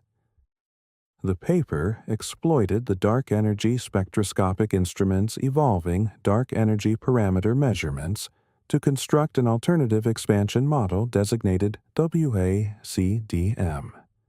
The authors then recalculated predicted galaxy populations, star formation rate histories, and black hole growth timelines under these modified theoretical conditions. Several JWST anomalies that appeared impossible under standard lambda CDM became less severe, though not fully resolved. The galaxies remained more massive than anticipated. The black holes remained larger than standard accretion frameworks permit. But the quantitative gap between theoretical prediction and observational measurement narrowed perceptibly. The impossible was downgraded to the merely improbable, and the Hubble tension, analyzed under this same modified expansion history, also eased somewhat. The Oz predicted early universe value for the Hubble. Constant shifted slightly, reducing the gap between the Planck measurement and the locally derived measurement. Two separate major crises, one residing in the early universe as observed by JWST, and one in the expansion rate as measured by competing observational teams, both partially dissolving under identical modifications applied to the same underlying model. When a single theoretical adjustment simultaneously addresses multiple independent observational problems, that adjustment carries more evidentiary weight than a patch designed to resolve only one. Patches are inexpensive and unconvincing. Genuine connections are rare and consequential. But mathematical elegance is not proof of physical correctness.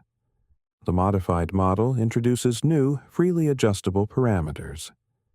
More adjustable parameters render any theoretical model more flexible, and greater flexibility enables fitting more observational data regardless of whether the model corresponds to actual physical reality.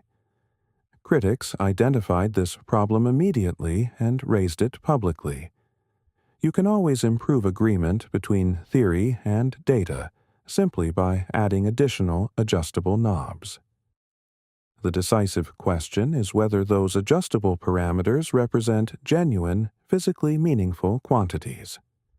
The dark energy spectroscopic instrument continues accumulating observations.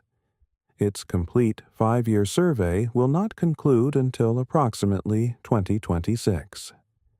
Each additional year of accumulated data either strengthens or weakens the current 4.2 sigma signal. If it crosses the 5 sigma threshold with the complete dataset, the argument for evolving dark energy becomes extremely difficult to dismiss or explain away. And if evolving dark energy genuinely bridges the two largest anomalies in modern cosmology, the standard model does not require clever patching. It requires fundamental replacement. But replacement with precisely what framework? The consequences of weakening dark energy extend far beyond galaxy formation timescales and cosmic expansion rates. They reach all the way to the ultimate fate of everything. For 25 years, the default picture of the universe's long-term future has been entirely determined by the cosmological constant.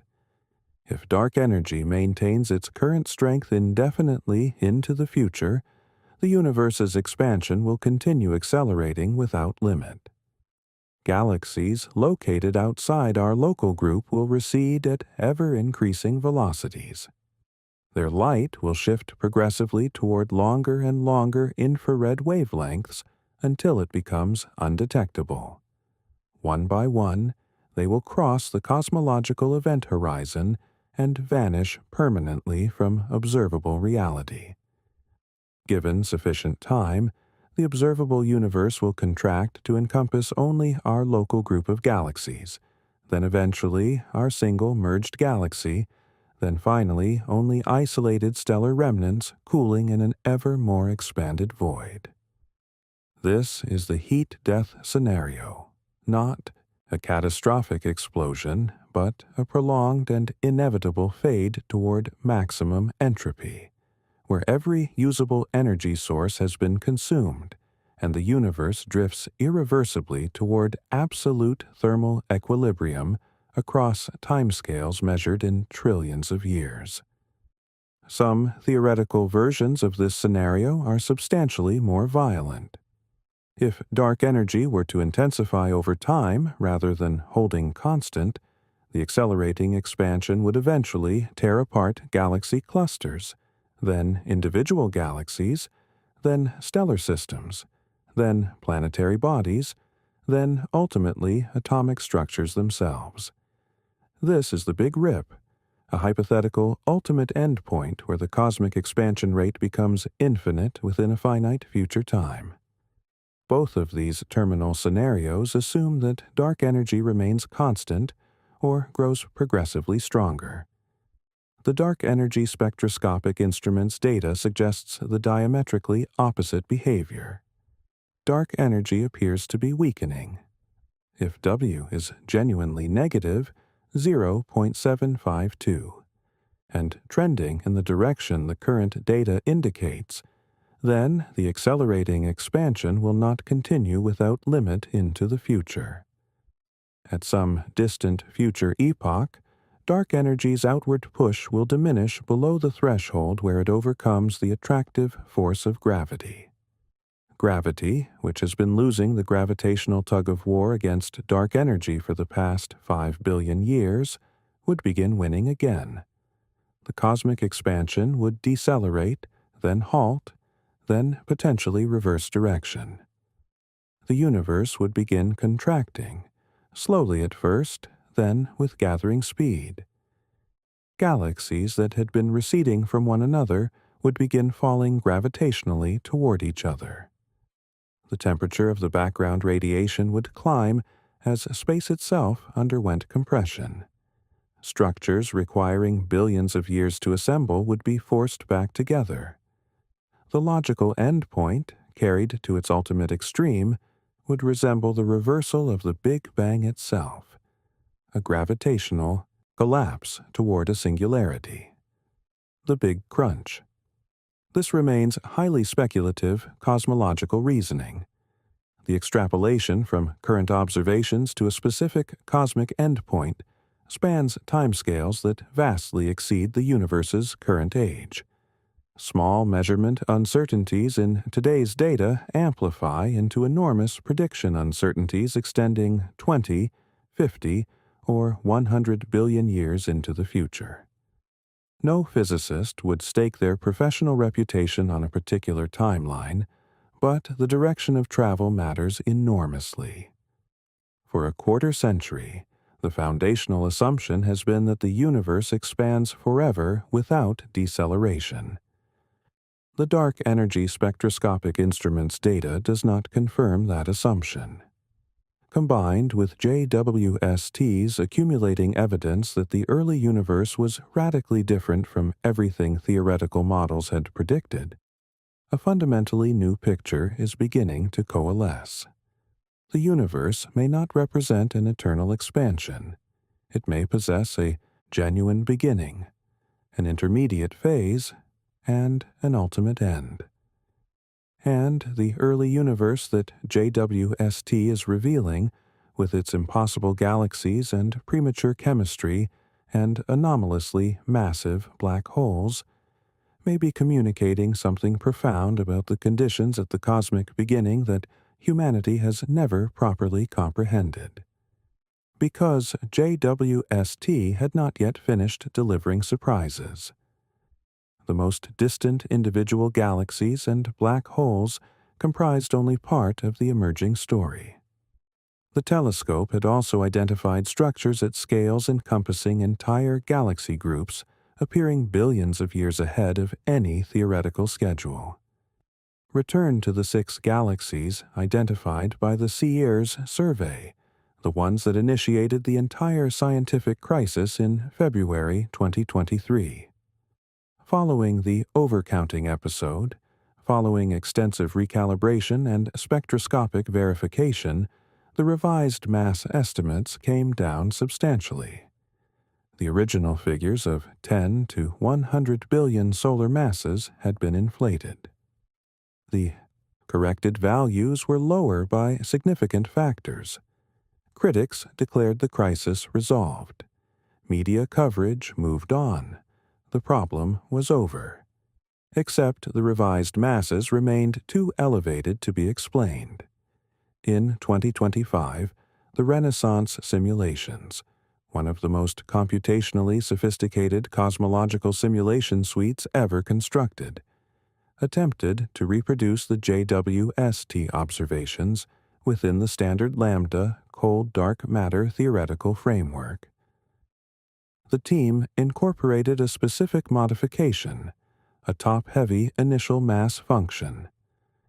Under standard stellar physics, when a gas cloud undergoes gravitational collapse and fragments into individual stars, the resulting stellar population follows a predictable statistical distribution. Abundant low-mass stars, moderate numbers of intermediate-mass stars, very few truly massive stars. This statistical distribution, known as the initial mass function, has been measured extensively within the Milky Way and appears broadly universal across different galactic environments. The Renaissance simulations propose that conditions in the early universe differed sufficiently from contemporary conditions to shift this distribution toward greater stellar masses. More high-mass stars per cloud, fewer low-mass stars, a top-heavy distribution.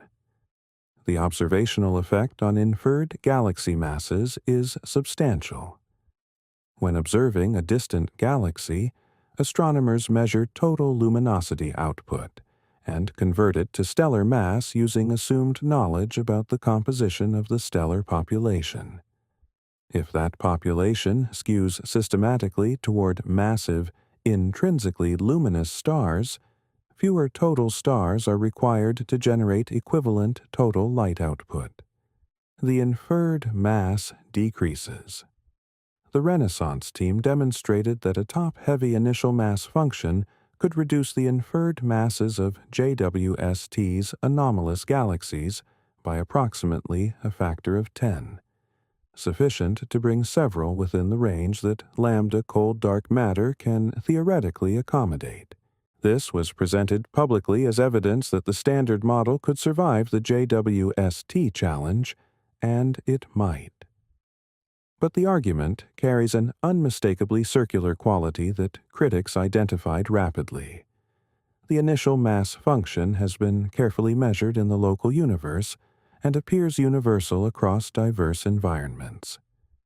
Invoking a non-universal mass function specifically to rescue the theoretical model from observational contradiction is not independent supporting evidence. It is a customized patch engineered to produce a predetermined result. If the early universe's initial mass function was genuinely and fundamentally different from today's, that difference itself demands a physical explanation. What specific environmental conditions during the first few hundred million years of cosmic time produced an intrinsically different stellar formation process. No established answer exists. The simulation functions mathematically and reproduces the reduced mass estimates. Whether it accurately represents physical reality is an entirely separate question that the simulation itself cannot answer. Meanwhile, the revised galaxy masses, even under the most generous possible initial mass function assumptions, persist at the upper boundary of what lambda cold dark matter permits. The overcounting episode made the crisis quieter and less visible. The Renaissance simulations made the crisis more technically sophisticated in its presentation. Neither development made the underlying problem disappear. Each anomaly generates a proposed theoretical fix. Each proposed fix partially addresses one aspect of the problem, and each partial fix leaves a residual discrepancy that accumulates alongside every other residual from every other partial fix. One unexplained residual represents a loose thread that might eventually be tied off.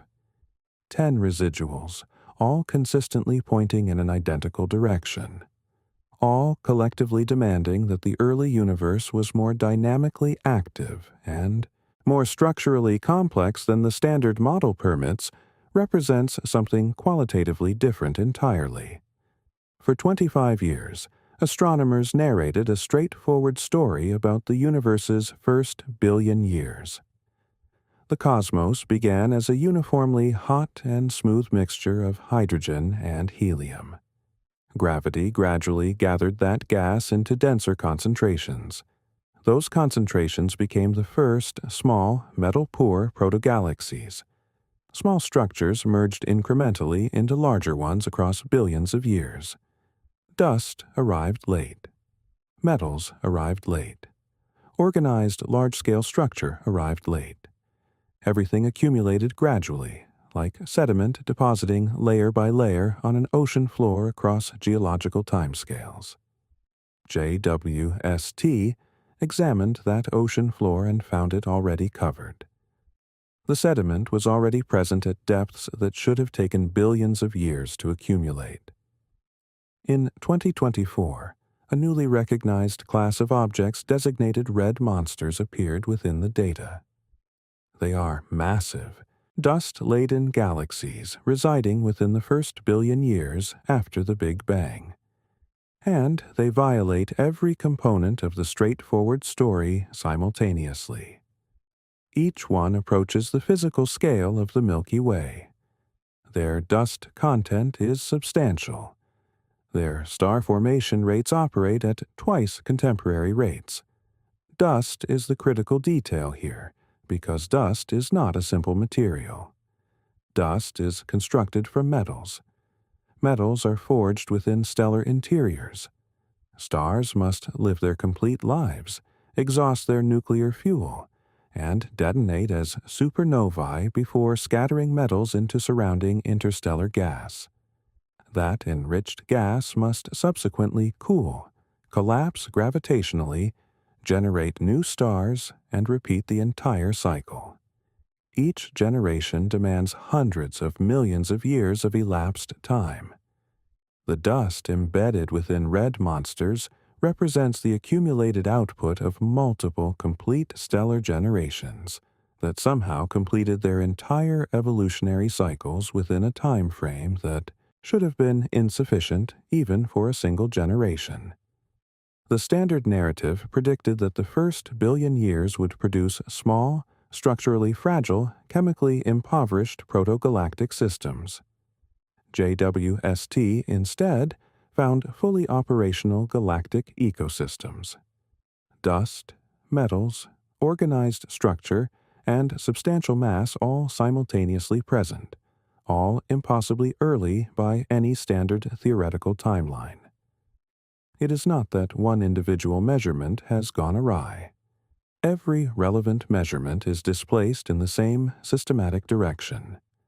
The early universe was not assembling itself incrementally. It was already assembled. red monsters occupy the same observational territory as the impossibly massive galaxies from the CEERS survey, but they add a dimension that earlier discoveries lacked. The CEERS galaxies were characterized primarily by their stellar mass. Red monsters are characterized by their comprehensive maturity. A galaxy can accumulate substantial stellar mass without possessing chemical maturity. A galaxy can harbor abundant stars without having cycled those stars through enough successive generations to produce significant interstellar dust. Red monsters exhibit all of these properties simultaneously. They are not merely large in scale. They are complete in their evolutionary state.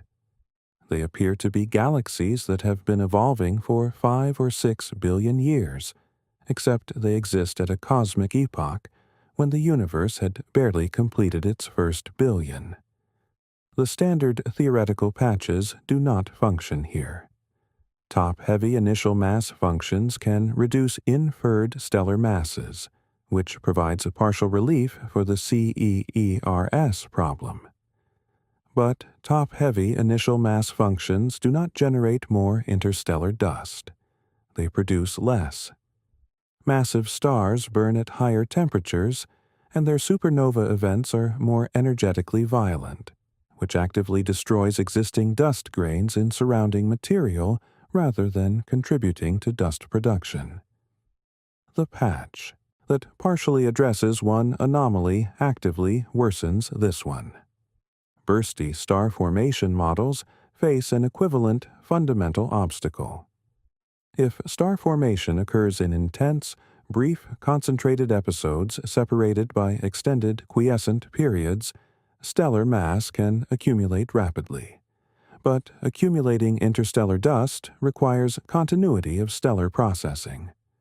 Sustained chemical enrichment across multiple successive stellar generations is necessary, not a single violent burst.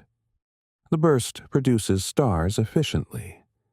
It does not produce the dust that red monsters unambiguously contain in abundance.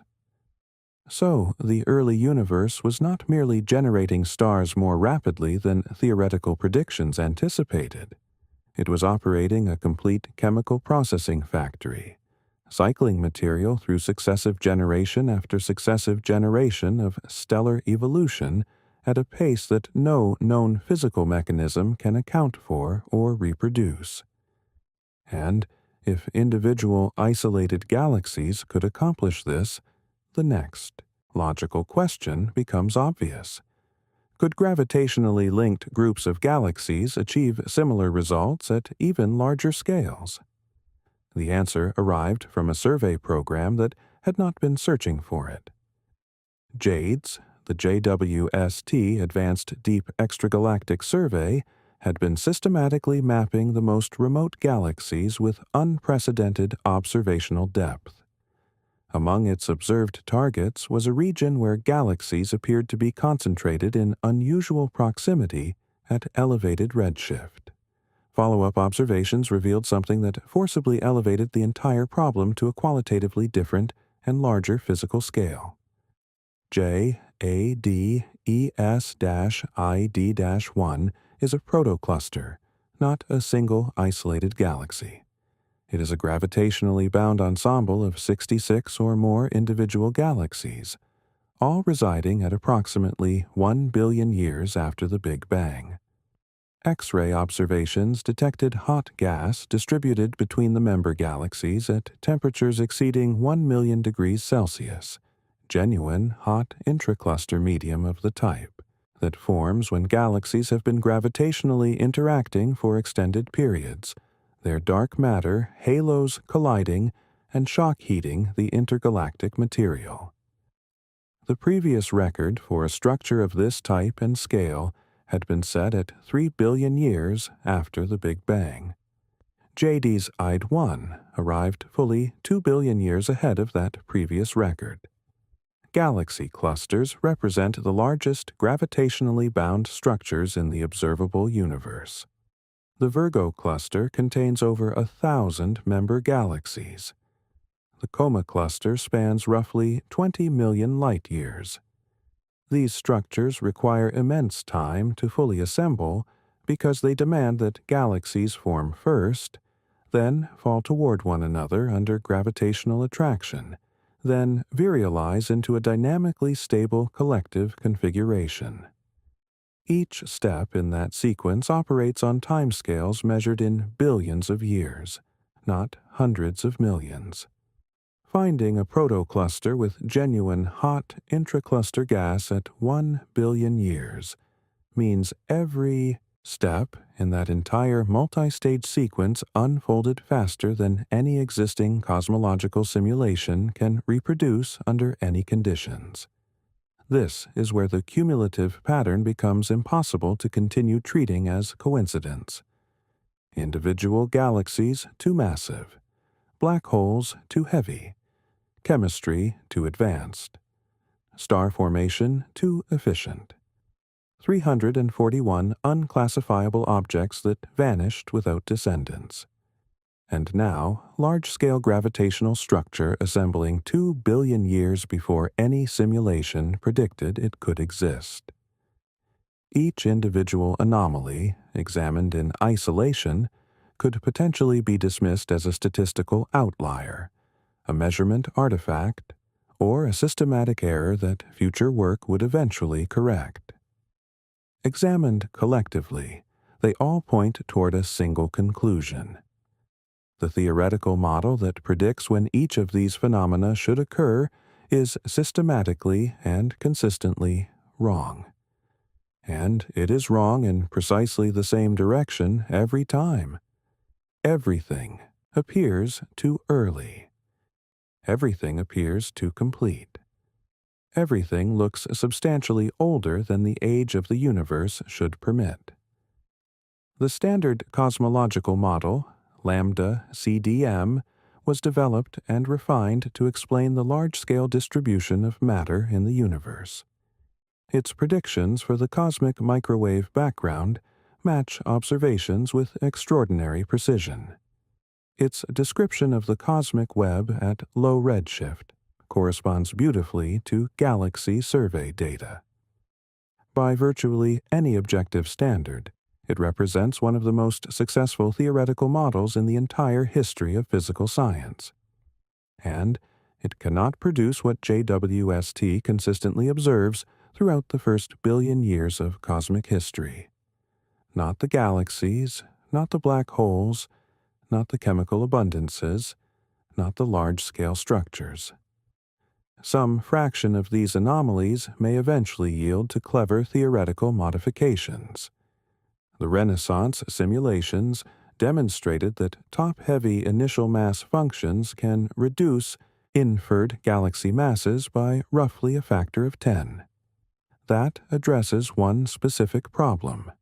It provides no traction on the dust content, the protocluster formation, the black hole mass ratios, the 341 little red dots, the chemical enrichment timelines, or the star formation efficiency measurements. Each theoretical patch fixes one specific leak while ignoring all the others simultaneously. But before reaching the fundamental question of whether lambda CDM can ultimately survive, there exists a more immediate and concrete puzzle. During its first billion years, the universe underwent a critical transition from an opaque fog of neutral hydrogen to transparent space, in a process cosmologists call rayonization. Astronomers had believed they understood the mechanism responsible. JWST demonstrated that they did not. Rayonization stands as one of the most significant phase transitions in all of cosmic history. For the initial few hundred million years following the Big Bang, the universe was permeated with neutral hydrogen gas through which light could not travel freely. Then the first luminous objects began producing energetic ultraviolet photons, progressively ionizing surrounding hydrogen and clearing expanding bubbles of transparency that gradually merged until the entire observable universe became permanently see-through. The established timeline placed the conclusion of this process near redshift 6, approximately 1 billion years after the Big Bang. The mechanism seemed straightforward. Early galaxies and quasars supplied the ionizing photons, the fog cleared incrementally, and the universe became transparent. JWST found that rionization concluded significantly earlier than models predicted, closer to redshift 9. This is not a marginal shift. Redshift 9 corresponds to approximately 550 million years following the Big Bang. Advancing the endpoint by 450 million years means the universe became transparent substantially sooner than anticipated, which requires far more ionizing photons far earlier than any known astronomical source category can account for. This is the photon budget crisis. Sum the ionizing photon output of every galaxy JWST has detected in the early universe. Add every identified quasar. Add every known active galactic nucleus. Add the 341 little red dots, assuming they are all active galactic nuclei producing ionizing radiation at maximum theoretical efficiency. The total ionizing photon count still falls short of what was needed to clear the cosmic hydrogen fog by redshift 9. Something was generating ultraviolet radiation in the early universe that has not been identified, confirmed, or theorized. An unknown photon source sufficiently powerful to ionize hydrogen across cosmological volumes, either invisible to current instruments or belonging to a category of astronomical object that has never been theorized.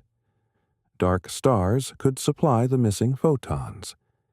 If Catherine Freese's theoretical model is correct, supermassive, dark stars energized by dark matter annihilation would have been extraordinarily luminous at ultraviolet wavelengths. A single dark star carrying 1 million solar masses would produce ionizing photons at a rate comparable to an entire dwarf galaxy's output. If dark stars were common during the first few hundred million years of cosmic time, they would represent precisely the missing photon source the ionization budget requires. They would also become undetectable after their dark matter fuel supply was exhausted, naturally explaining why no local universe counterpart to these objects has ever been identified. The photon budget crisis connects directly to nearly every other observational anomaly that JWST has revealed. If the early universe harbored substantially more luminous objects than current theoretical inventories account for, those same objects would contribute to the unexplained brightness that causes early galaxies to appear too massive relative to predictions. Some fraction of what appears to be impossible stellar mass might not be stellar mass at all. It might be luminosity from objects that were never galaxies, being counted as galaxies because nobody had anticipated that any other type of object required consideration.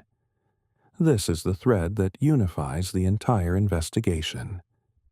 The impossible galaxy masses, the oversized black holes, the chemically mature early universe, the premature large-scale structures, the 341 unclassifiable objects, the photon budget crisis. These are not independent, isolated problems requiring separate, independent solutions.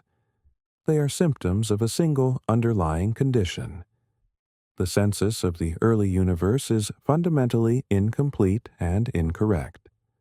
The theoretical inventory of objects capable of existing in the early universe was inadequate from the start. JWST is detecting objects that were never included in any prior theoretical inventory.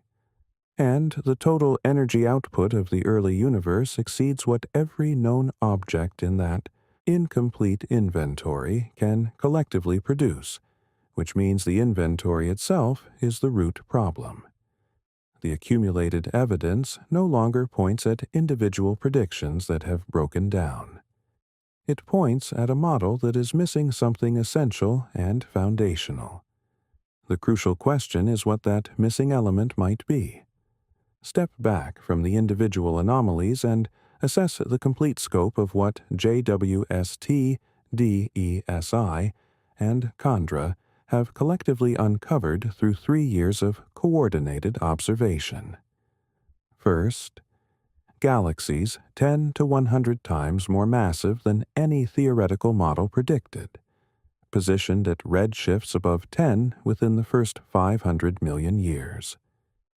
Confirmed across multiple independent survey programs, revised downward following recalibration. Still too massive to explain. Second, a supermassive black hole at 470 million years carrying mass equivalent to every star in its host galaxy combined. A ratio 100 to 1,000 times higher than any black hole galaxy relationship measured in the local universe, detected through gravitational lensing amplification and 2 weeks of continuous Chandra X-ray observation. Third, oxygen at 290 million years, nitrogen at 430 million years at a ratio 4 times higher than anything measured within our own stellar neighborhood, and polycyclic aromatic hydrocarbons at 900 million years. 3 independent chemical signatures, each demanding timescales that the universe had not yet provided. Fourth, star formation efficiency exceeding 50% in blue monsters against a universal contemporary average of 10%.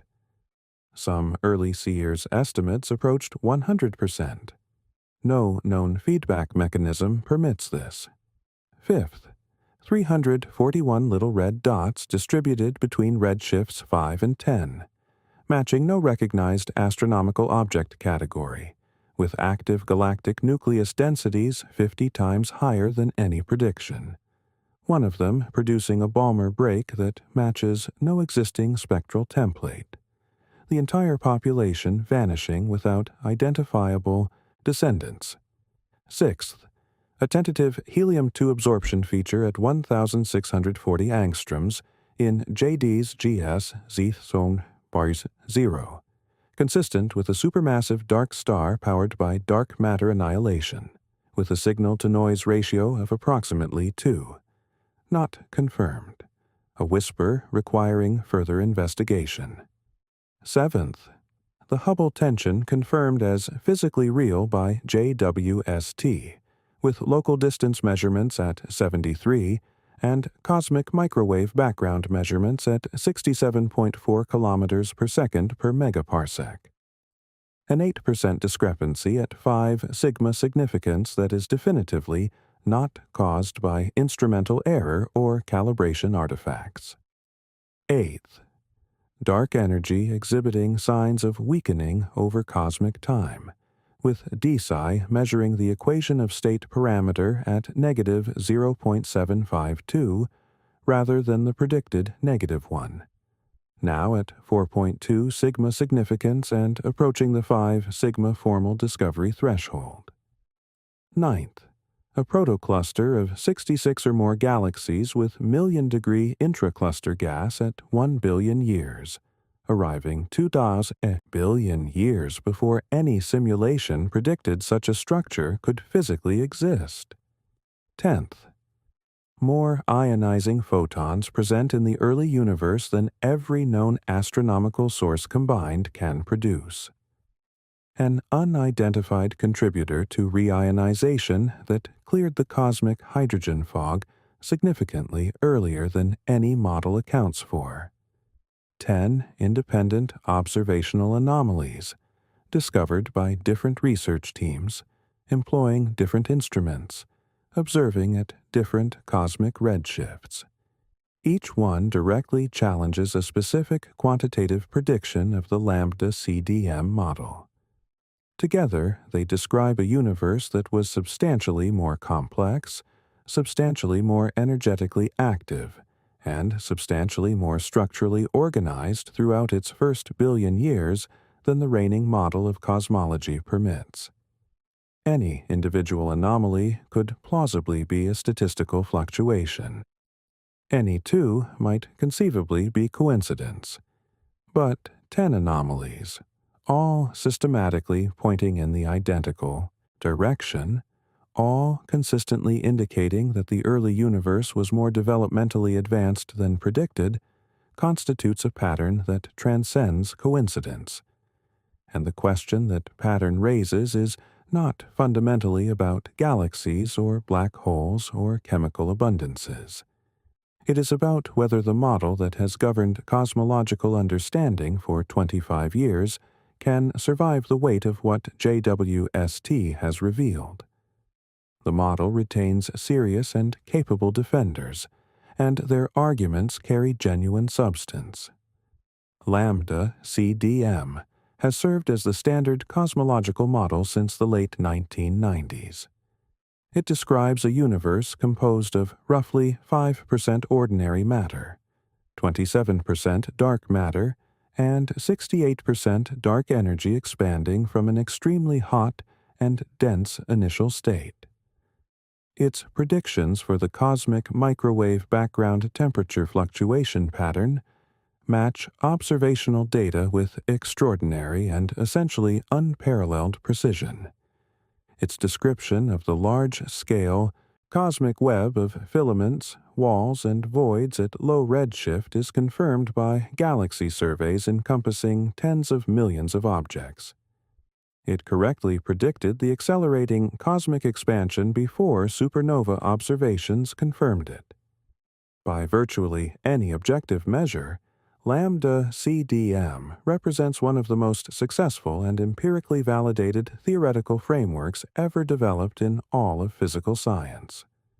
An entire generation of cosmologists constructed their professional careers around its predictions. Research grants were written against its theoretical framework. Tenure cases were argued on the basis of its validity. Textbooks across dozens of universities were organized around its cosmic timeline. The intellectual and institutional investment embedded within Lambda CDM is immense, and that investment is not exclusively scientific in nature, it is also deeply personal and professional. Publicly declaring a crisis in the foundational model of your own scientific discipline is not a neutral intellectual act. It carries real consequences for research funding, for professional reputation, and for the perceived validity of decades of accumulated published scientific work. The institutional resistance to abandoning Lambda CDM is not irrational behavior. It is recognizably human, and that resistance has generated genuine scientific results. The Renaissance simulations, published in 2025, demonstrated that incorporating top-heavy initial mass functions into Lambda CDM can reduce the inferred stellar masses of early universe galaxies by approximately a factor of 10. A top-heavy initial mass function implies that the first generation of stars was predominantly massive, rather than following the statistical distribution observed in the contemporary local universe. If early stars were on average more massive, fewer total stars would need to exist to generate equivalent total luminosity. The galaxies would appear less massive than photometric analysis initially suggested. This matters scientifically. It establishes that some of the most widely reported claims from 2023 were genuinely inflated through a combination of calibration errors and invalid assumptions. The headlines reporting impossible galaxies reflected mass estimates inflated by systematic errors that the scientific community subsequently identified and corrected. The corrections brought several objects back within the theoretical tolerance of Lambda CDM. The overcounting episode was real, and it legitimately damaged the rhetorical credibility of the crisis narrative. But it did not make the actual scientific problem disappear. The corrected masses remained too high. Reduced by a factor of 10, yes, But lambda CDM's theoretical predictions were initially exceeded by factors of 10 to 100. Halve the mass estimates and the anomaly persists. The correction made the problem less dramatic and less newsworthy. It did not make the problem scientifically tractable, and scientifically quieter. Problems are genuinely dangerous because they cease attracting the attention and scrutiny necessary to resolve them, while the underlying physical reality continues unchanged. The proposed theoretical patches also generate new tensions of their own. Top-heavy initial mass functions help with stellar mass estimates, but worsen the dust abundance problem. Bursty star formation models address star formation rate anomalies, but cannot explain chemical enrichment timelines. Early dark energy models help reduce the Hubble tension, but have not been shown to resolve the galaxy formation crisis. Each patch addresses a specific single symptom, while remaining entirely silent about all the others. No single modification to lambda CDM has been proposed that simultaneously resolves all 10 observational anomalies. Not one exists in the current literature. And there persists a category of observed objects that resists every proposed patch entirely. Objects that cannot be explained through recalibration, alternative mass functions, or modified star formation history models. Objects that appear to require something genuinely and fundamentally new. 341 of them. Return to the little red dots one final time, because their narrative has evolved substantially since they first appeared in this investigation. When they first surfaced in 2022, astronomers cataloged them as compact high redshift galaxies. Small, red, apparently unremarkable except for their unexpectedly large numbers. By 2024, spectroscopic follow-up had revealed they were anything but unremarkable. Their active galactic nucleus densities registered 50 times higher than any theoretical prediction. Their spectra failed to match any known template for galaxies, quasars, or any recognized spectral class. The Cliff spectral feature produced a Balmer break that occupies empty theoretical space, and the population is temporally bounded in a manner unlike any known astronomical category. They appear near redshift 10 and concentrate between redshifts 5 and 8. Below redshift 5, they vanish entirely. Not gradually, completely. No recognized astronomical population behaves this way. Galaxies evolve over time. They merge with neighbors. They grow through accretion. They change spectral color and morphological appearance. But they produce descendants of some recognizable type. Elliptical galaxies descend from merged spiral systems. Spiral galaxies descend from turbulent disk-dominated systems. Every galaxy type observed anywhere in the local universe can be traced backward through cosmic time to a recognizable precursor population. The little red dots cannot be traced forward to any identifiable successor. Whatever they were, they ceased being it, and nothing recognizable emerged in their place. Joel Leja's black hole star hypothesis provides the most internally consistent explanation currently available. If little red dots are direct collapse black holes enclosed within heated, gaseous cocoons, their abrupt disappearance is entirely natural. The cocoon is an inherently transient structure. Dark matter and primordial gas funnel onto the gravitationally collapsing object, heating the surrounding gaseous envelope to temperatures that generate broad-spectrum emission mimicking a stellar population's appearance. Viewed through JWST's instruments from our cosmic vantage point, the object presents the appearance of a compact galaxy. But it is a single object, one enormous accreting black hole accumulating mass within a thermally glowing shell. The cocoon phase persists as long as the available fuel supply holds. When the surrounding gas has been consumed or expelled by the black hole's own intense radiation field, the cocoon fades. What remains is a bare supermassive black hole, invisible at optical and near-infrared wavelengths. The little red dot did not evolve into something observable. It shed its cocoon entirely.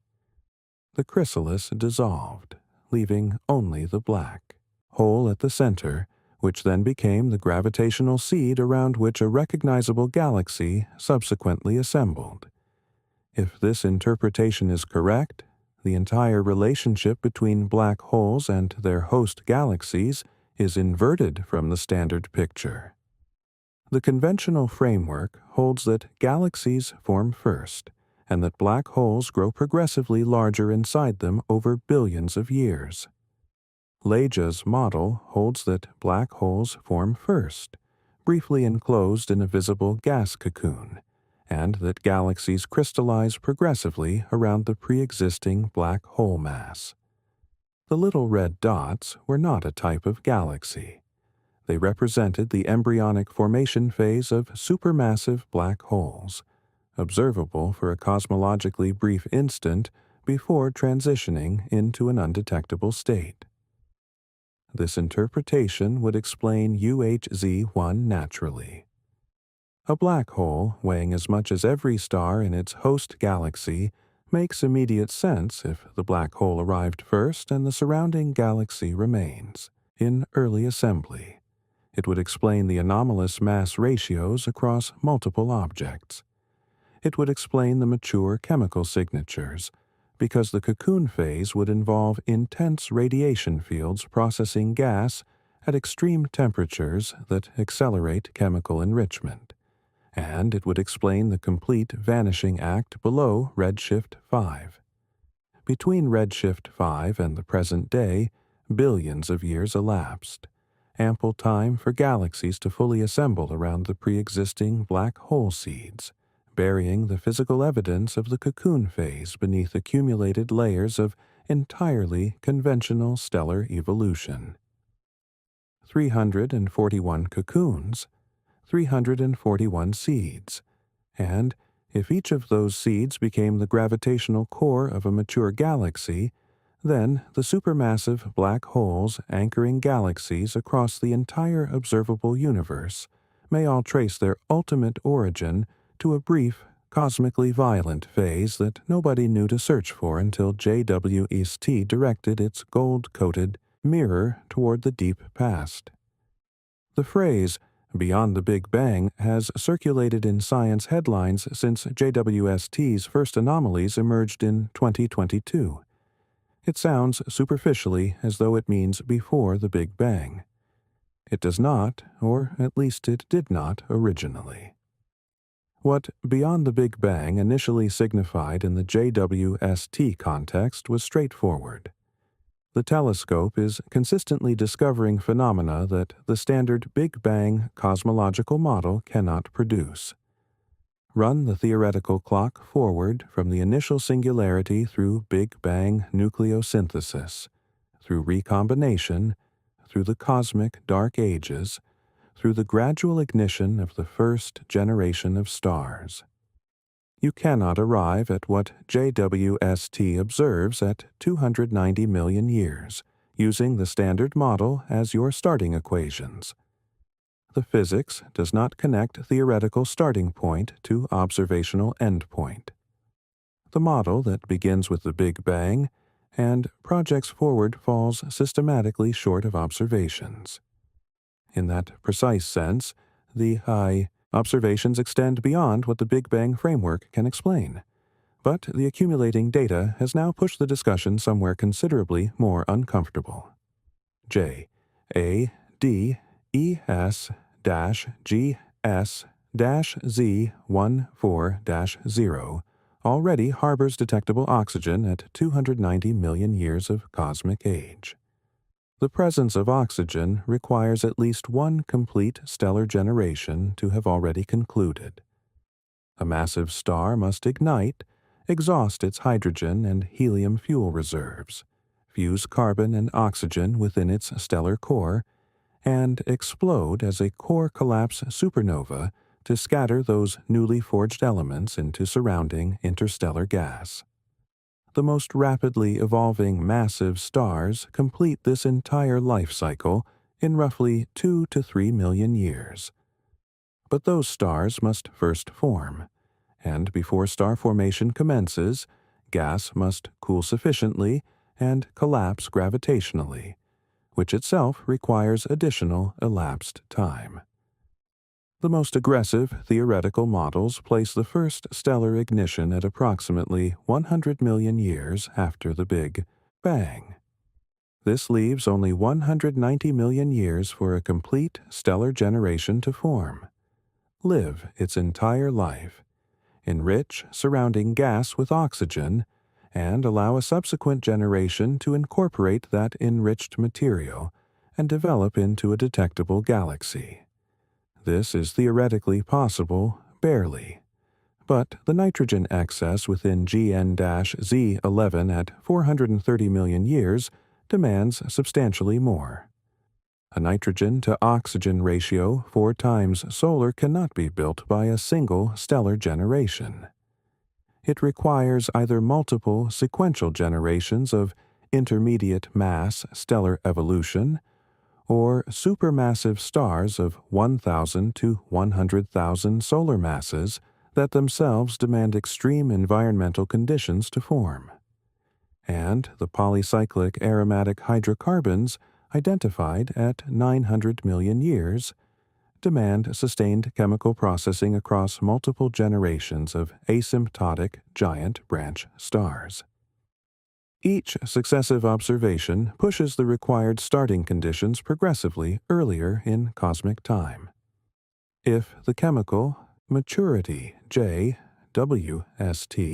consistently observes demands processes requiring hundreds of millions of years to complete, and those processes must have already reached completion within the first few 100 million years. Then those processes may have begun before the cosmic epochs we can directly examine, before recombination, possibly before the Big Bang itself. This was once the exclusive domain of theoretical philosophy. Roger Penrose proposed conformal cyclic cosmology, in which our Big Bang represents merely the most recent in an infinite series of complete cosmic cycles, each beginning precisely where the preceding cycle concluded. Cyclic cosmological models developed by Paul Steinhardt and Neil Turok describe colliding higher-dimensional brains that periodically generate Big Bang events. Bouncing cosmological frameworks proposed that the universe underwent gravitational contraction before its current expansion phase, with structural information from a preceding contracting phase carrying forward into the current expanding one. These theoretical frameworks were treated historically as elegant mathematical curiosities, intellectually stimulating but fundamentally untestable. JWST has not proven any of them correct, but it has accumulated observations that appear to require initial conditions that precede the standard theoretical starting point. The first few 100 million years were not structurally simple. They were not an unmarked blank state of uniformly distributed hydrogen and helium, slowly gravitating toward the first density concentrations. They were chemically and structurally complex from the earliest observable moment, and complexity present at the earliest observable moment implies conditions that generated it, which in turn implies that something physically relevant preceded those conditions. The scientific conversation has migrated from beyond what our model predicts to beyond what our model's starting point permits. That represents a qualitatively different and more profound kind of beyond. return one final time to the helium-2 absorption feature detected at 1,640 angstroms. Because if it is real, its implications do not simply confirm the existence of dark stars.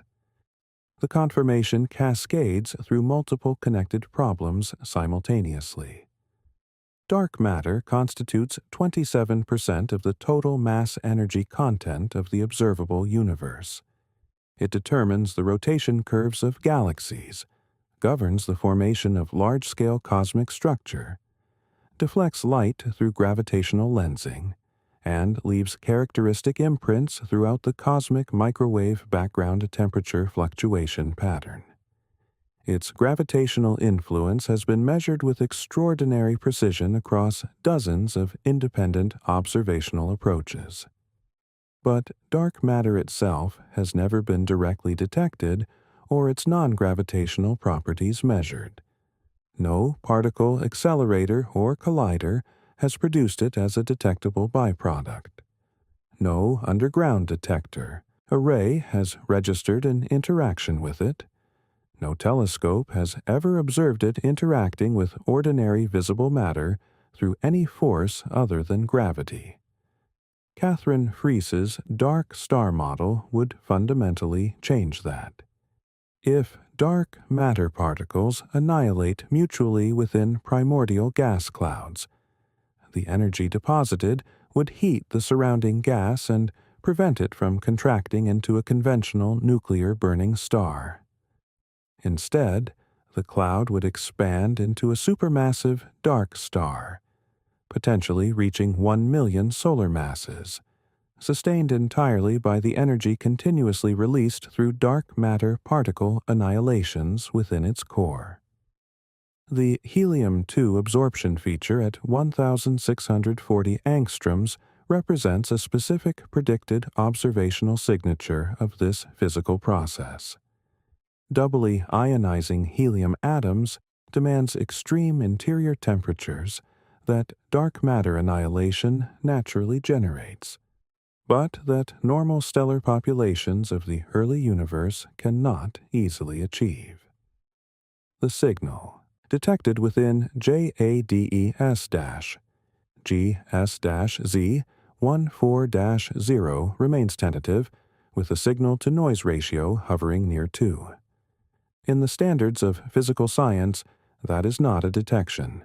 It is a directional indication, a noise-level hint that might represent genuine physics or might represent an artifact of the data analysis pipeline. Definitive confirmation demands deeper spectroscopic observations, extended integration time on this specific object, and ideally comparable observations of multiple other dark star candidates with signal-to-noise ratios exceeding 5. But carefully consider what confirmation would genuinely mean. The most distant, spectroscopically confirmed object in the entire known universe would not be a galaxy at all. It would be a single star. The complete census of the early universe would require thorough, systematic revision. Every bright, compact, high-redshift source in JWST data would require re-examination as a potential dark star misclassified as a galaxy. Some portion of the apparently impossible galaxy masses might dissolve entirely, because certain luminous points were never stellar collections at all. They were individual objects generating galaxy-scale luminosity through a mechanism that existed in no prior theoretical model before 2023.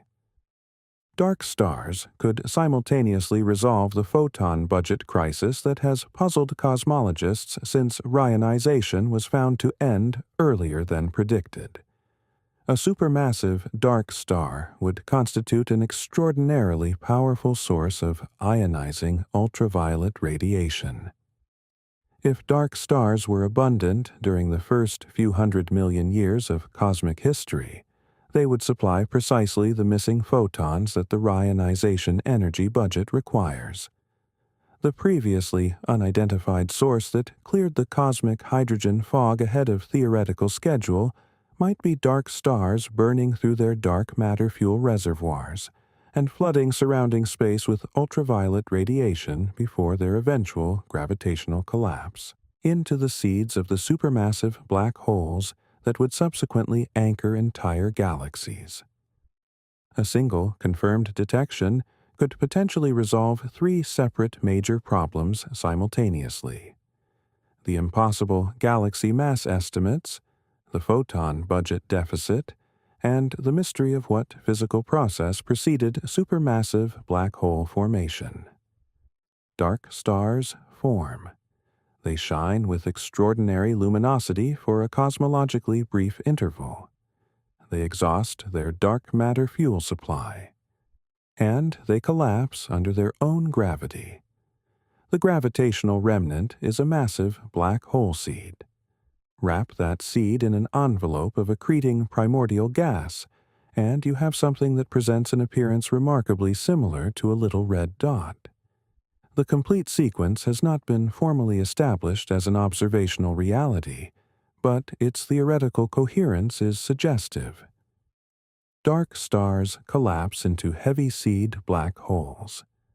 Heavy seed black holes accrete surrounding gaseous envelopes, briefly presenting as little red dots.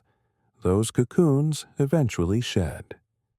What persists becomes the supermassive black hole anchoring a mature galaxy, a whisper at 1,640 angstroms.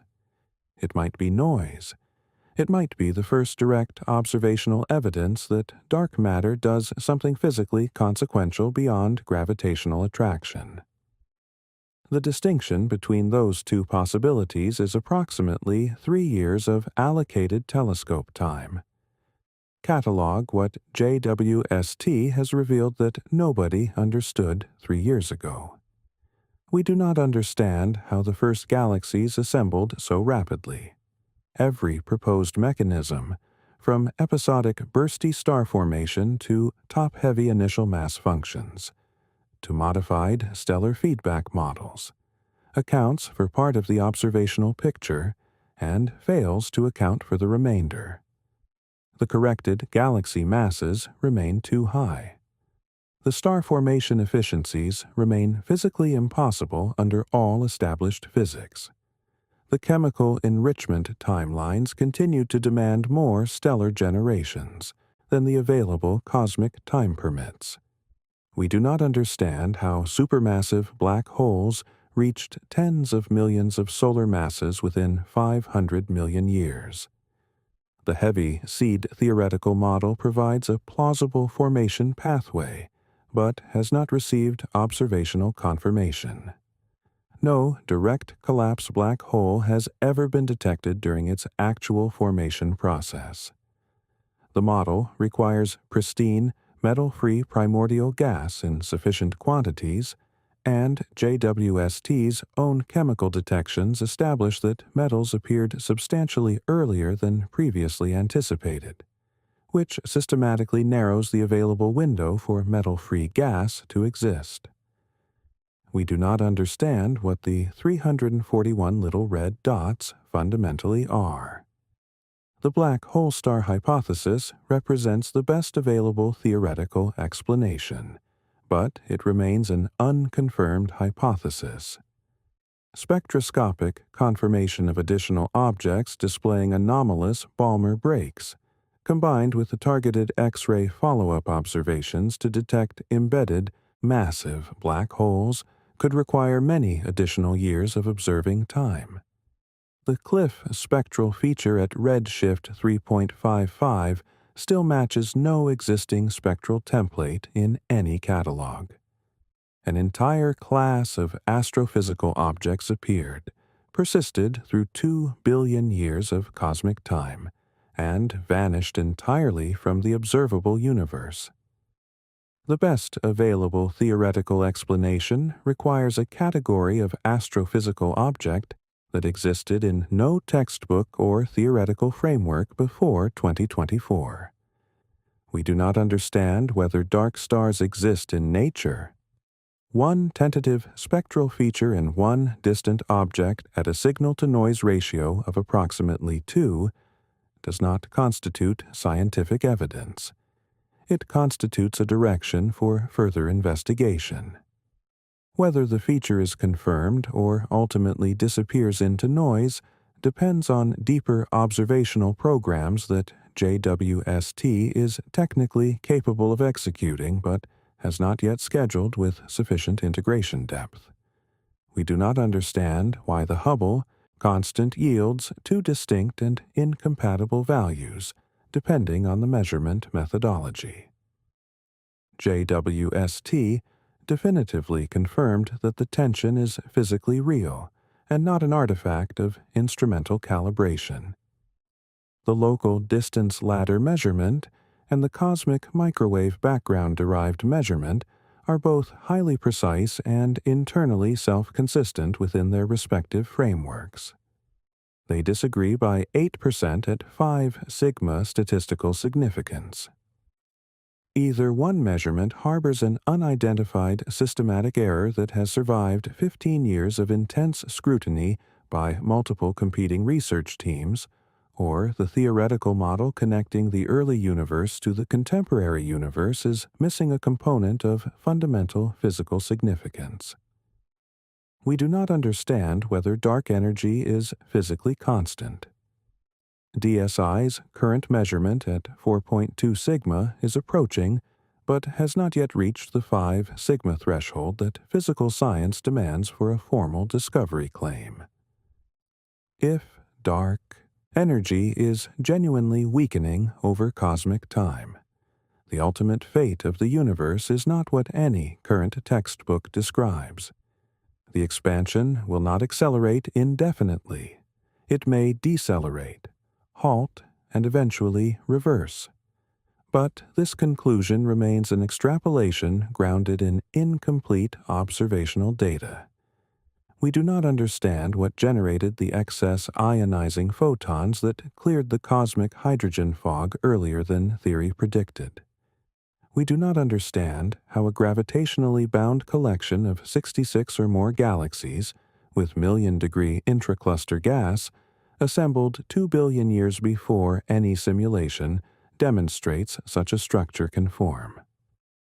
We do not understand whether the extraordinary chemical complexity JWST observes at 290 million years implies physical processes that were operating before the Big Bang itself.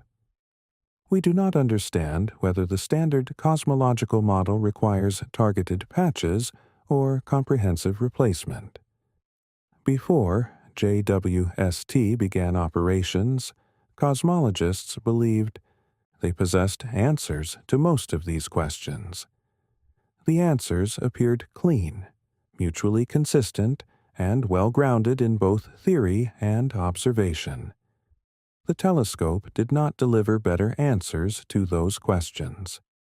It revealed that the questions themselves had been incorrectly formulated from the beginning. JWST carries an expected operational lifespan of 20 years or more. Its onboard fuel reserves, originally projected for 10 years of station-keeping operations, were extended by the extraordinary precision of its launch trajectory execution. The telescope arrived at Lagrange Point 2 carrying sufficient propellant for operations well into the 2040s. It is not approaching the end of its operational life. It is still approaching the beginning of its most scientifically productive years. DSI continues accumulating survey data. Its Year 1 results generated 2.8 sigma evidence for evolving dark energy. By January 2026, that signal had strengthened to 4.2 sigma, and Years 2 and 3 of survey data remained under active analysis. If the signal persists or strengthens further through the complete 5-year dataset, the cosmological constant that has anchored lambda CDM since 1998 will require fundamental replacement. On the ground, a new generation of observational facilities is approaching operational readiness. The extremely large telescope under construction in Chile's Atacama Desert will deploy a primary mirror 39 meters across, 5 times the diameter of any existing optical telescope in operation. Its spectroscopic capabilities will resolve individual stars within distant galaxies that JWST can image only as unresolved luminous points. The 30-meter telescope and the Giant Magellan Telescope will add complementary observational capabilities from independent geographical sites with independent instrument configurations. Together, these 3 ground-based facilities will accomplish what JWST by itself cannot. They will obtain spectra of the little red dots at spectral resolution sufficient to definitively distinguish a compact galaxy from a black hole cocoon from a dark star. They will measure the helium-2 absorption feature at 1,640 angstroms, with signal-to-noise ratios sufficient to confirm or conclusively rule out dark matter annihilation as its energy source. They will resolve the stellar populations within red monsters with sufficient precision to count the successive chemical enrichment generations, and determine whether the enrichment timeline is genuinely physically impossible or merely theoretically improbable under current models. The central question with which this investigation began has not been answered. It has grown more complex. Why does the early universe systematically fail to match our theoretical predictions? 3 years of JWST observations have not converged toward a unified solution. They have diverged into progressively deeper scientific uncertainty across multiple independent fronts. Each new observation introduces a new free variable into the theoretical framework. Each newly proposed explanation generates a new tension with something else that was previously thought to be understood. The map of what is known has expanded modestly. The map of what remains unknown has expanded dramatically in every accessible direction simultaneously. Lambda CDM may ultimately prove resilient enough to survive. It has absorbed serious observational challenges before. Dark matter was introduced into the framework when galaxy rotation curves failed to match predictions. Dark energy was incorporated when supernova observations revealed an accelerating expansion. The model has successfully absorbed anomalies that would have destroyed less theoretically flexible frameworks. It might yet absorb these as well through top-heavy mass functions, modified stellar feedback physics, early dark energy modifications, and heavy seed black hole formation scenarios. Each proposed patch addresses a portion of the accumulated observational problem. Perhaps a sufficient combination of patches will ultimately hold. Or perhaps the patches themselves are the problem. Perhaps a theoretical model that requires a distinct new modification for every significant new observation has ceased functioning as a genuine predictive model. Perhaps what JWST has progressively uncovered is the outline of something qualitatively different, a fundamentally distinct cosmic history, a universe that was chemically complex and structurally organized from essentially its very beginning, for physical reasons that the current theoretical framework cannot accommodate or reproduce. The next observation carries the potential to change the entire landscape. JWST is scheduled to revisit JADES-GS-Z 14-0 with substantially deeper spectroscopic integration in its upcoming observing cycle. If the helium-2 absorption feature strengthens above the 5 sigma detection threshold. The most distant confirmed object in the known universe is a solitary dark star and dark matter has been directly demonstrated to do something that no prior observation had ever revealed. If the feature dissolves into noise, the investigation redirects toward other candidates and continues. Either outcome, the telescope continues directing its gold-coated mirror toward the locations where human understanding consistently breaks down. It continues accumulating photons from an early universe that persistently refuses to conform to the story that 25 years of theoretical work wrote for it. The universe does not appear to have read our textbooks. And the most consequential discovery JWST might ultimately make is not any single galaxy, black hole, or spectral line. It may be the recognition that the universe we inhabit is stranger, more ancient in its processes, and more surprising in its origins than humanity's most sophisticated theoretical frameworks have yet learned to accommodate. That recognition, uncomfortable as it is, may be the most important thing a telescope has ever revealed.